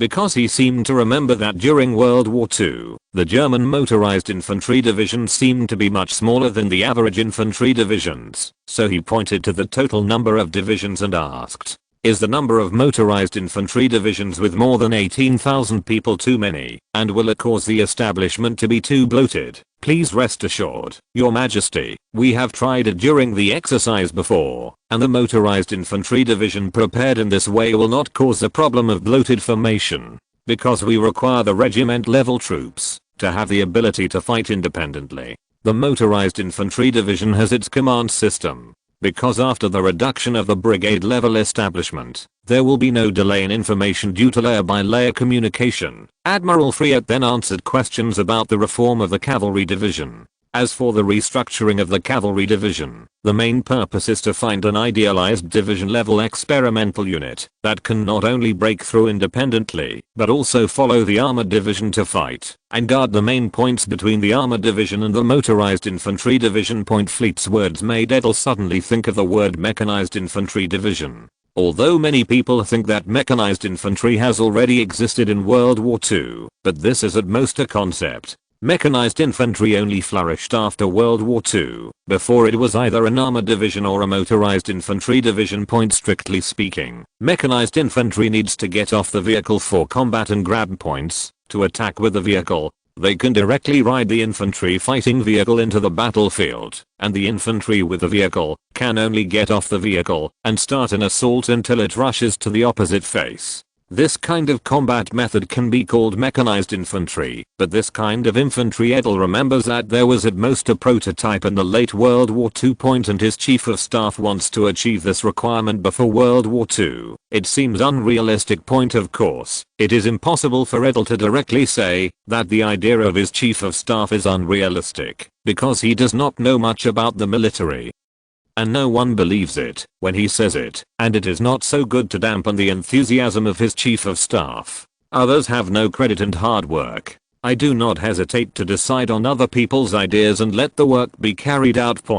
So Edel can only give encouragement. It's a great idea, and we are worth a shot. Admiral Fleet, who didn't know Edel's inner thoughts, said with a sigh after being encouraged, Your Majesty, I only came up with this idea after many exercises. After comparing the advantages and disadvantages of the armored division and the motorized infantry division, it may be possible to form a division level unit with the advantages of both. Friet's voice changed when he said this. Of course, this idea may also be too whimsical. It may also be impossible for the current technology. But if we don't try it, how will we know it won't work? It seems that Friet also has no idea about the formation of such a unit, which is better. When it comes to the drill, maybe he will find the problem. But Edel does not want to discuss this issue yet, because there is a more important matter to discuss. Admiral Friet, how long do you think it will take us to expand our troops to millions? Chapter 622, Military Expansion Plan. Your Majesty, facing Edel's words, Fleet was a little surprised. Seeing Fleet's expression, Edel knew that his chief of staff might be thinking wrong. He had no plans to equip an army of millions at once. Although during the First World War, countries mobilized millions of people into the army in a few months. But fighting back then was very different from what would happen in World War II in the future. First of all, there are many skills that need to be mastered. In World War I, a soldier only needs to know how to operate weapons and shoot, as well as basic tactical movements. to be able to go to the battlefield. Because there were fewer tactics in World War I, and basically you can learn while watching. As for the future of World War II, soldiers need to master more skills. At the very least, you need to know the advantages and disadvantages of new weapons in order to have the right remedy. This is still the soldier with the least ability to master, and there is more to learn about the officer. Taking ordinary infantry officers as an example, at least they need to know and use the coordination of infantry, artillery and tanks, understand the actual situation of the battlefield, know how to face the enemy's situation independently, have the ability to be independent, effectively grasp the situation of the soldiers, and be able to mobilize their emotions, etc. This is only a skill that frontline infantry officers need to master. As for officers of other technical arms, there is more to learn. As for senior officers, it is about talent. Because there is no chance for you to make mistakes on the battlefield. Every mistake will bring huge damage to your subordinates. And senior officers have no capital to make mistakes. So this is why senior military officers are treated so well. The battlefield does not give you enough learning time and fault tolerance, unless you can bear the cost of learning with huge casualties. And Romania does not have so much capital to squander on officers, so the requirements for officers have always been very high. Edel was well aware of this, so he explained it to Fleet. My chief of staff, please rest assured, I have no idea of expanding the army to 1 million immediately, and I want you to spend 4 to 5 years to increase the number of troops from the current 310,000 to more than 1 million. It needs to be explained here that what Edel is talking about is the army force. At present, the Romanian Navy has 100,000 people, except for the 16,000 people currently trained by the 2 Marine brigades. The rest are naval operations and logistics personnel. Among them, the personnel of naval operations and naval aviation have grown the most rapidly. The former has grown from 7,548 at the end of World War I to more than 43,000 now, and the latter has grown from 474 to more than 8,000 now. And with the further expansion of the Navy, the number of officers and soldiers will continue to grow.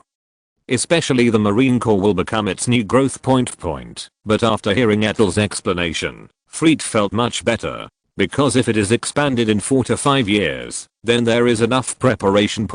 But Fleet immediately thought that expanding so many troops could only be an act of war. So who will Romania fight? Is it the Soviet Union in the east, Greece in the south, or Yugoslavia in the west? To deal with the Soviet Union in the east, 1 million troops are not at all worth it.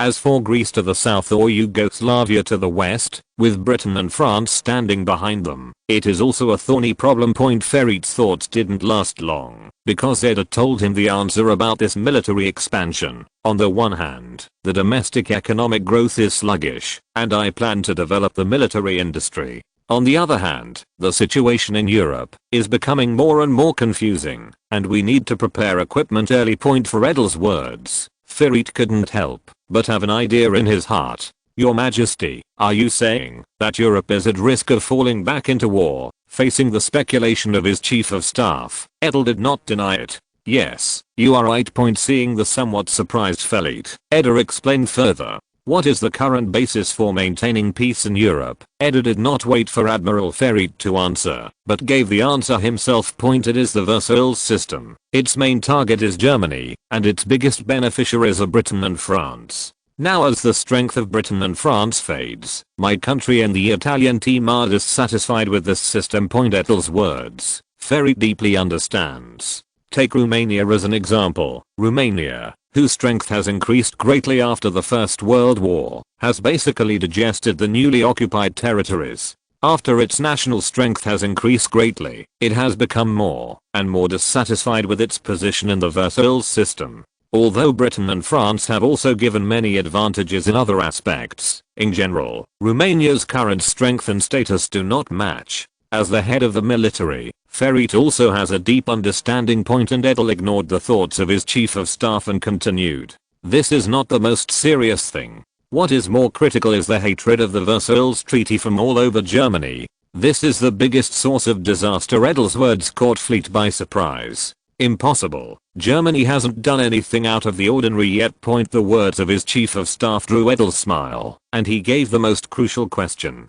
Then let me ask you, how long has it been since Germany paid reparations? Fleet still knows this. Since 1931, Germany has stopped paying reparations on the grounds of economic problems. I just got news that Hitler, the German leader, is no longer planning to pay this reparation. Edel gave his latest information. It seems that the German side is not willing to continue to pay reparations. Ferit knew the seriousness of the problem at this time, and combined with the current German military cooperation in Romania, its intention was already very obvious for this. He admired Edel's insight. Edel didn't know that the chief of staff looked at himself inwardly and continued to ask, "What do you think about the expansion of the army?" Returning to the field that he is most familiar with, Admiral Fried said without hesitation, "This year, the establishment of each division will be completed first, and starting from next year, 7 to 9 divisions will be added every year to complete the target tasks." That's right. Fleet intends to complete the reorganization of the divisions this year. Of course, this is also the confidence brought by Romania's economic development in recent years, and in the future. Ferit also has his own ideas for the expansion of the army. He didn't plan to use the previous method of forming new troops. The future expansion of the army will directly split the current one division into 3 divisions, and then replenish the troops and equipment to complete the expansion work. The reason for this is that it is convenient and also conducive to the expansion of the army, and the combat effectiveness of its troops will not be affected by excessive differences. The unfavorable factor will cause the Romanian army to fight less during the expansion. However, the current environment in Romania has enough time to expand slowly. After Edel discussed with Admiral Fried for a while, the matter about the expansion of the army was decided in this way. According to this expansion plan, Romania will complete the reorganization of all current army divisions in 1935.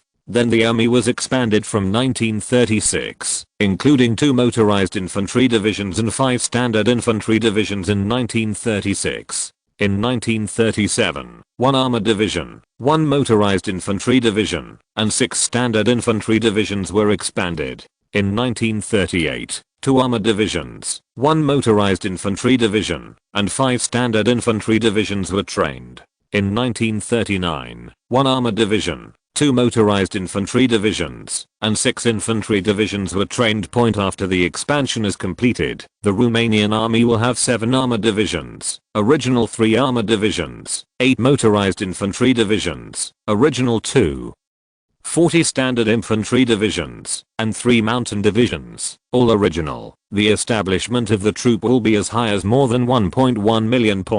Before responding to such an expansion, the government provided 5.12 billion lei in funding. It can be said that the sound of a cannon is 1,000 taels of gold, and this alone will cost more money to expand the army. Chapter 623, CALUST and -039, S new arrangement. In April, the Bucharest railway station was also extremely busy, and the sight of going from south to north did not decrease. After a train from Germany came to a halt, weary passengers got off the train. In the first-class box workshop, Karist also brought the staff to get off the bus. Karist, who has been in Germany for more than 10 years, finally returned home today. As the former captain of the bodyguard, Karist has worked hard for his teachers for many years in Germany. Not only a large amount of equipment was purchased, and a lot of German technicians were sent, but also a lot of new technologies were purchased from Germany. These technical equipment and personnel have effectively enhanced Romania's industrial strength. Director, it seems that someone has come to pick us up. The entourage beside him looked out the car window, reminding Karist. Karist looked around and saw that there was someone waiting at the station for something. In terms of his clothes and his behavior, he looks like a palace guard. I'll know when the time comes. Also, don't call me director, I've already retired. In the face of Karist's words, the entourage did not dare to say any more. I have figured out the character of my boss, and I'm always careful in doing things. After they got off the bus, the people waiting on the platform immediately greeted them. Baron Karist, we are here to meet you. Your Majesty knows that you sent us here on your return today, and the car is outside. The platform waited for the explanation from the staff, which made everyone happy. This means that His Majesty has not forgotten them and recognized their abilities. I believe that those who have withdrawn from their countries will also have good arrangements, so with the help of the receptionist, the group drove to the palace by car. Karist, who has not returned to China for more than 10 years, looked at the scene outside the car window and said with a sigh, "The domestic changes are really big. These changes are due to His Excellency the Baron. The receptionist also explained the changes in the city to Karist. Look at that 30-story spire building. This is the Morsa building, which was built only 5 years ago. It is currently the tallest building in the capital. The building is 102 meters high, and the signal tower on the top is 151 meters high. The building also has several along the way." The entourage kept introducing Karist to the new landmark buildings that have appeared in the past 10 years. This gave Karist a deep understanding of Romania's development, at least not much worse than the current Berlin in terms of prosperity. Of course, the others were sent to rest, and only Karist could meet Edel. After arriving at the palace, Karist looked at the scenery in the palace like a dozen years ago, and a sense of familiarity flooded into his heart. "Your Majesty, please. Your Majesty is waiting for you."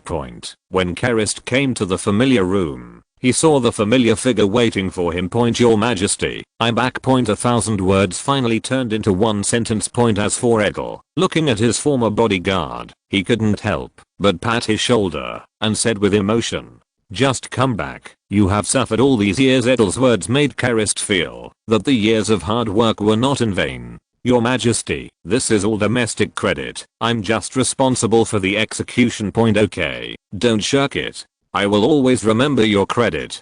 I won't talk about work today. I will take care of you. Let's have dinner together tonight." Karist is also worth it if he can get the treatment of Edel's banquet alone. You must know that there are only a handful of people in Romania who have enjoyed this treatment. Only a few military and political leaders have such qualifications. Of course, it does not mean that Karist has also reached the status of a military and political boss, but it means that Edel still regards him as a confidant and also trusts him. In the face of Edel's such courtesy, Karist said it was a lie not to be moved, so he did not delay. "Then let's have dinner with your Majesty."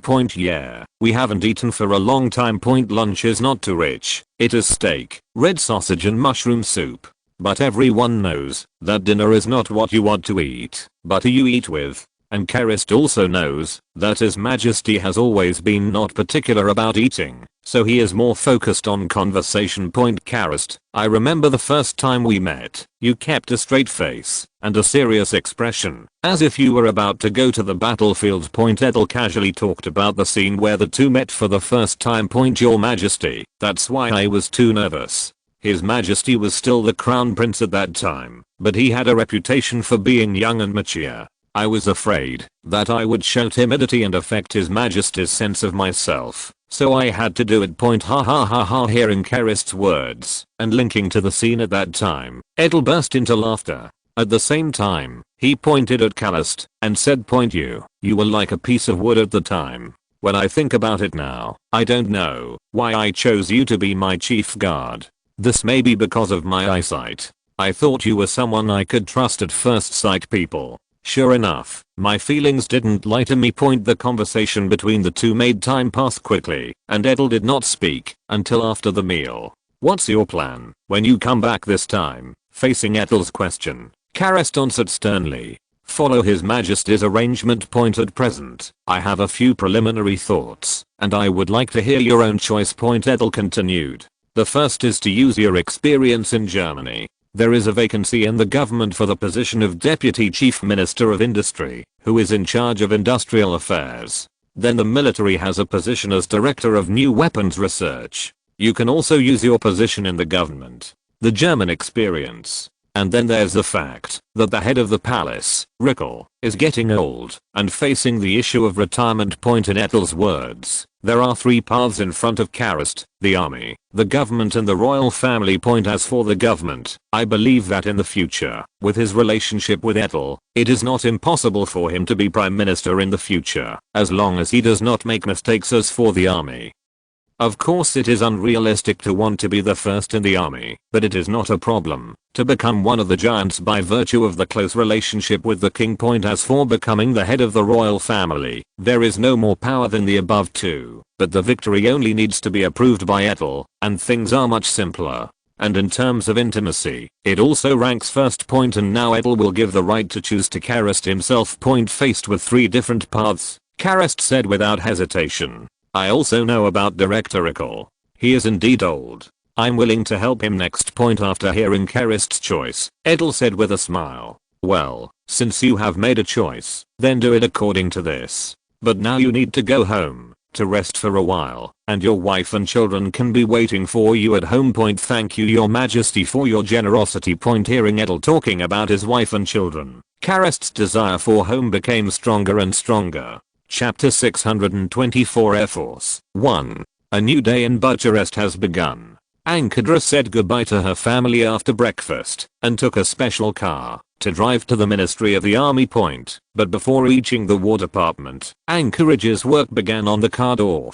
What work do I have to do today? Anchorage, who was sitting in the back row, asked the secretary in the front row. Secretary Dolph informed with the schedule. General, this morning you need to chair a meeting on expanding the reserve pilot. In the afternoon discuss with Colonel Troll in the Technical Equipment Division about the development progress of the new aircraft. And in addition to discussing with the National Power Laboratory about antifreeze, the secretary's words gave Anchorage a preliminary understanding of today's schedule. Dorf, remember to remind me in the afternoon that today is the 21st.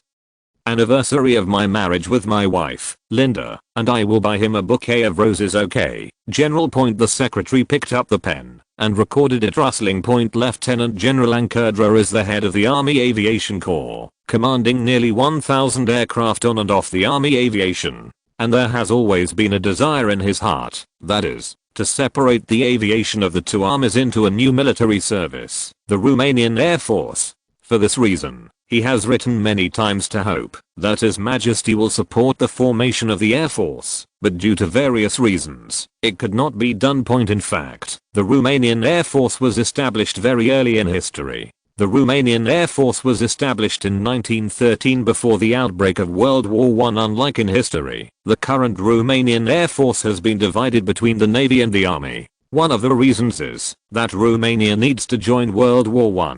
So in order to facilitate command operations, the Air Force can better cooperate with ground operations, so there is no separation. On the other hand, after the First World War, the Army worked hard and made great contributions, because the expansion of the Navy squeezed the proportion of the Army's military expenditure.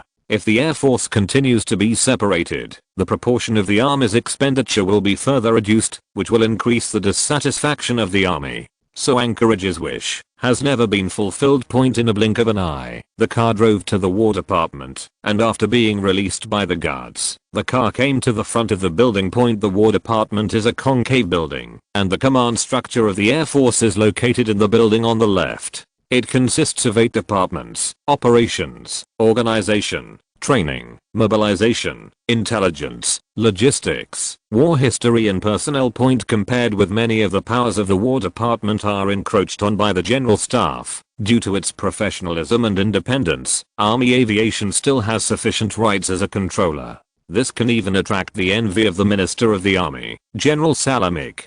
There is no way anyone can let his predecessor, Marshal Prezhan, ignore everything and then put on a powerful chief of staff. When Anchorage walked into the room, a large number of documents that needed to be processed by him were piled up in front of him. The above are such as the report on the development of a new fighter jet, the report on the 3rd Air Force's application for increased training, and so on. And Anchorage needs to read each report carefully and give comments. And just as he was busy working, there was a knock on the door. Come in. Following Anchorage's greeting, Secretary Dolph walked in with a strange expression. Anchorage didn't care about this. He glanced at the clock and held back his words. Isn't it time for the meeting? What's the matter with you, Dolph? It was obvious that Anchorage noticed that the secretary's expression was a little different at this time. General, I just received a call from the palace. Your Majesty wants you to come. Anchorage was also taken aback by what the secretary said. What? Your Majesty summoned. Looking at the confirming secretary who nodded, Anchorage fell into contemplation.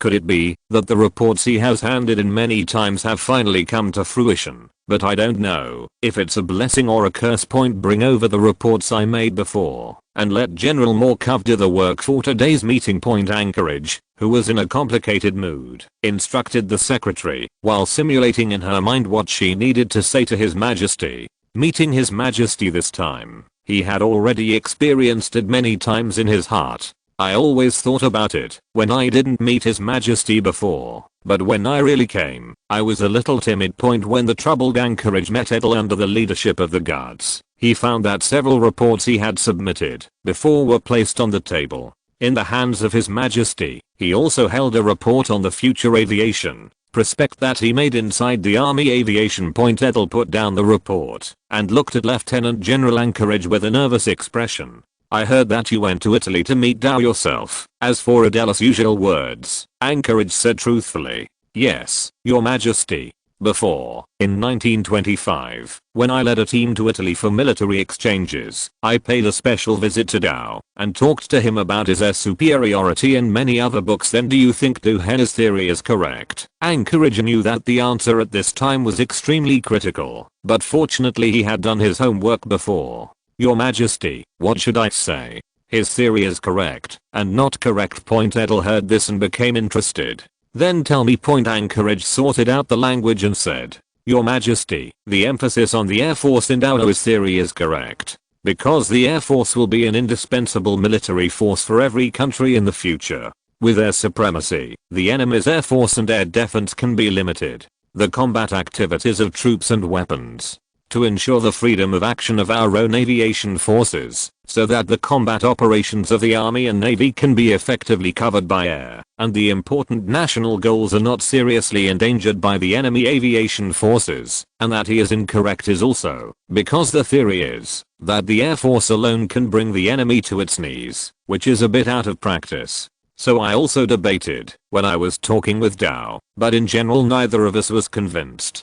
Who? Edel continued to ask, after listening to Anchorage's remarks. So what do you think the establishment of an independent air force should look like? Anchorage, who was ecstatic in her heart, said while holding back her excitement. Your Majesty, the main task of our air force is to ensure that our airspace can cooperate with naval and army operations. Of course, it is also one of the main tasks in the future. But this should not be the only task of the future air force. I think the future Air Force will not only ensure these. In addition to the target, there should be responsibility for bombing enemy cities, paralyzing their traffic, and dispatching airborne troops to occupy their points. What Anchorage said is also the experience he has been groping for many years, because bombing the enemy's rear can not only reduce his will to fight, but also delay the enemy's actions. And the prototype of the airborne force was there during World War I.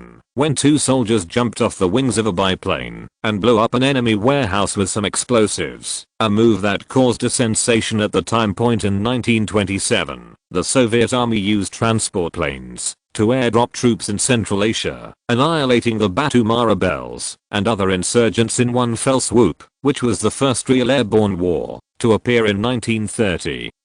The Soviet Airborne Corps formally established the world's first formal paratroopers. Romania, an old opponent of the Soviet Union, will naturally not fall behind. At present, Romania has established the first paratrooper regiment. The whole regiment is divided into 3 brigade, battalion level. Each brigade has 3 squadrons, and each squadron has 3 squads. There are 1,835 officers and soldiers in the whole regiment, and it is still experimental at present. And Anchorage clearly intends to pull it into a possible air force. And Anchorage's little thought Edel would not be clear. However, the establishment of the Air Force has indeed become an urgent matter, because the various aircraft currently under development are seriously affected by the Army. For example, fighter jets responsible for seizing air supremacy and dive bombers specializing in ground attack are the most well funded. The twin-engine bomber and transport aircraft were second, and the four-engine bomber, which had little to do with the army, was the least expensive to develop. As for the Navy, it is currently mainly responsible for the development of carrier-based aircraft, as well as seaplanes. So in the face of this situation, Edel also realized that without a separate air force, the phenomenon of its aircraft partiality could not be cured. That's why Anchorage, the head of the Army Aviation Company, was recruited. And speaking of it, its vision for the future of the Air Force matches Edel's expectations in the future. The Romanian Air Force cannot become a vassal of the Navy and Army, and should have its own goals. Of course, the funding of the Air Force cannot reach the ratio of the Navy and the Army, but at least it can lay the foundation for the future. However, Edel also felt a bit of a headache when he thought of the need to face the opposition of the two armies. But fortunately, the previous sea and land general's huge expansion funds, I believe it can let him relax in this regard. Chapter 625 Air Force, Part 2. When Fleet appeared at the gate of the palace, he found that Admiral Lomerton, the Minister of the Navy, was preparing to enter. Admiral Friet immediately stepped forward to say hello. Hello, Admiral Lomerton. Admiral Lomerton, who arrived first, smiled and greeted Friet. Hello, Admiral Friet. Unlike Lomerton, Friet's face was much more serious. The reason was that the establishment of the Air Force was discussed during the meeting, and the army suffered the most, so how could he, the number one figure in the army, laugh? In his heart, Admiral Friet had already scolded Anchorage for many times. But this does not affect the establishment of the Air Force in the slightest, because it was promoted by His Majesty. And Admiral Lomerton was very aware of Admiral Friet's situation, so he didn't care. Because the aircraft currently developed by the Navy are mainly torpedo aircraft and seaplanes. As for carrier-based fighter jets, they also need to wait for new fighter jets to be launched before they can be improved on the ship, and bombers can also be modified with ground planes. Therefore, the establishment of the Air Force will not have much impact on the Navy, mainly depends on the performance of the Army. Although the relationship between the Navy and the Army cannot be said to be very close, competing for funds, it is not too much trouble. Situations like Japan's inexorable situation are, after all, a minority. After all, the Navy is an aristocratic branch of the military and has high technical requirements. However, although Admiral Lomerton did not intend to talk too much with Admiral Friet, Friet did not intend to let the Navy stay out of the way. Admiral Lomerton, the establishment of the Air Force will take money from us. Are you in no hurry? How could Admiral Lomerton be deceived when he heard the obvious provocation of Fleet? I saw him say with a smile, "What can I do about it? The establishment of the Air Force is unavoidable, and we can't oppose it this time. Certainly not against it." Friet continued. "But we can work together to keep the Air Force budget to a minimum, which is good for us all." And the words of Admiral Friet made Admiral Lomerton a little moved. "You mean try to suppress Air Force funding?" "Yes, I estimate that the newly established Air Force will need to take over those research projects, and also need to take over a lot of air defense forces. We can completely." Friet whispered his plans beside Lomerton. "Can this work?" "Absolutely. Do you want to be split with your own portion of the funds?" The allocation of funds every year is a major issue related to the Army and the Army. Now that there is one more military branch, it will definitely be affected. Moreover, as the Navy, it is also a big family of funds, so naturally it will not be indifferent to this. Therefore, Admiral Lomerton was somewhat moved by Fleet's words. Of course, this is a feasible situation, and the Army needs to take the lead. That's fine then, but you need to start first. No problem. The two bosses decided to join forces and give a big gift to the Air Force brothers who have not yet formed. Anchor, who was unaware of this, had already arrived in the palace and was currently discussing with Edel about the formation of an Air Force. Your Majesty, our newly established Air Force intends to use the kingdom's tricolor flag as the background, and then use the royal pattern as the background, plus an eagle with wings spread as the flag of the Air Force. Edel took the draft of the Air Force flag prepared by Anchorage. Isn't this the flag plus the eagle symbol? However, he has no opinion on this. At present, the Air Force flags of various countries are basically plus eagles. Edel said, after putting down the sketch. Ankaretta will face the pressure of the Army and Navy next. Are you equipped? Yes. Edel was less interested in the signs and more concerned about the future ability of the newly formed Air Force to compete for funding. Although he contributed to the Air Force, it is impossible for Edel to be too partial in the three armies. It was as if he had 3 children, and when the youngest son was born, it was impossible to forget the other two. Anchorage, who is confident about this, said, "Your Majesty, I already have psychological equipment for this. This time the Air Force is established, it is impossible to give much money. I think it is not bad to have 18%. Edel didn't say anything when he heard Anchorage's words, and in his heart he still thought that Anchorage was too optimistic. In his mind, it would be good for the newly established Air Force to receive 15% of military spending. He knew too well the scene of the Army and Navy fighting for military spending. At this time, a guard came to report. Your Majesty, Admiral Friet and Admiral Lummerden have arrived. After hearing that the second master was coming, Edel commanded, "Okay, invite them in." Next, the two generals, Friet and Lummerden, walked in. Yes, Your Majesty. After the salute was over, Edel said, "I have summoned the two of you this time. I believe you all know it. All know. It is good to know." Edel continued, "This time ZHUAO is talking about the establishment of the Air Force. Because the establishment of the Air Force involves aircraft research and development, as well as the division of troops, the two need to discuss with Lieutenant General Anchorage. There is no problem with this. The fighter jets, ground planes, 2-engine bombers, transport planes, and 4-engine bombers that our army previously led can all be transferred to the Air Force, as well as the various aircraft currently under our jurisdiction, except for the remaining part. Transport aircraft can be handed over to the Air Force except for commuting. As soon as he came up, Fenelite was willing to hand over most of the aircraft and research projects of the current Army aviation to the little brother of the Air Force. Since the Army and the Navy are not too bad, I saw Admiral Lummerden said. In addition to retaining seaplanes and carrier-based aircraft projects in our Navy, everything else can be given to the Air Force. However, due to the special nature of the Navy, its shore-based aircraft need to protect the territorial waters, so they cannot pay much. Edel also understood what Admiral Lummerden said. Because the Navy needs to use more aircraft, it is indeed not appropriate to hand over too many aircraft to the newly established Air Force. As for Anchorage, he didn't speak until the two generals had finished speaking. Thanks to the two admirals for their support of the Air Force, but there is still one more question that needs to be discussed with Admiral Friet. Friet, who was being questioned, gestured. "Please say." With regard to the division of the Homeland Air Defense Forces, I think it's best to attribute it to the Air Force. The Homeland Air Defense Forces, Anchorage said, are mainly troops stationed in major cities and industrial areas responsible for air defense.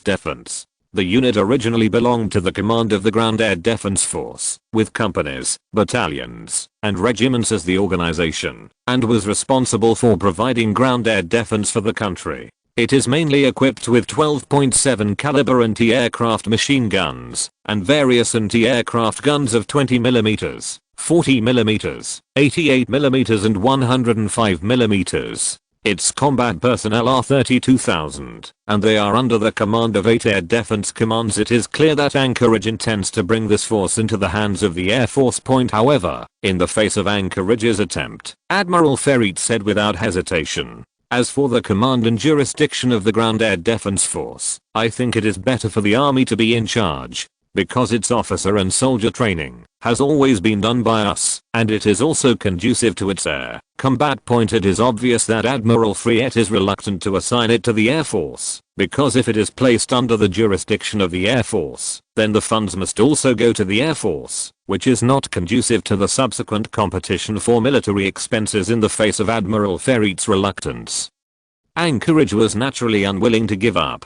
I saw him speak. "Your Excellency, for ground air defense, the best way to fight is to need the cooperation of the Air Force. If the two belong to different services, the cooperation will be greatly reduced, which is not conducive to air defense operations." It was clear that Friet was no match for the seasoned Lieutenant General Anchorage in an airfield unfamiliar to Friet. Of course, this is not to belittle Admiral Friet. Everyone has their own areas of expertise and their own shortcomings, which is nothing to admit. Point after Admiral Fried was refuted by Anchorage again, he had to stop talking. Obviously, about the ownership of the local air defense force. He does not intend to fight. Point, but Anchorage didn't intend to stop, and he continued to speak. Regarding the paratroopers, I think there should also be an Air Force jurisdiction. End of this chapter. Thank you very much for reaching the end. Don't forget to like. Looking for more exclusive content and immediate access? Subscribe to our Patreon. Remember, every like, subscription, or donation encourages us to continue. Thanks to everyone. See you in the next video.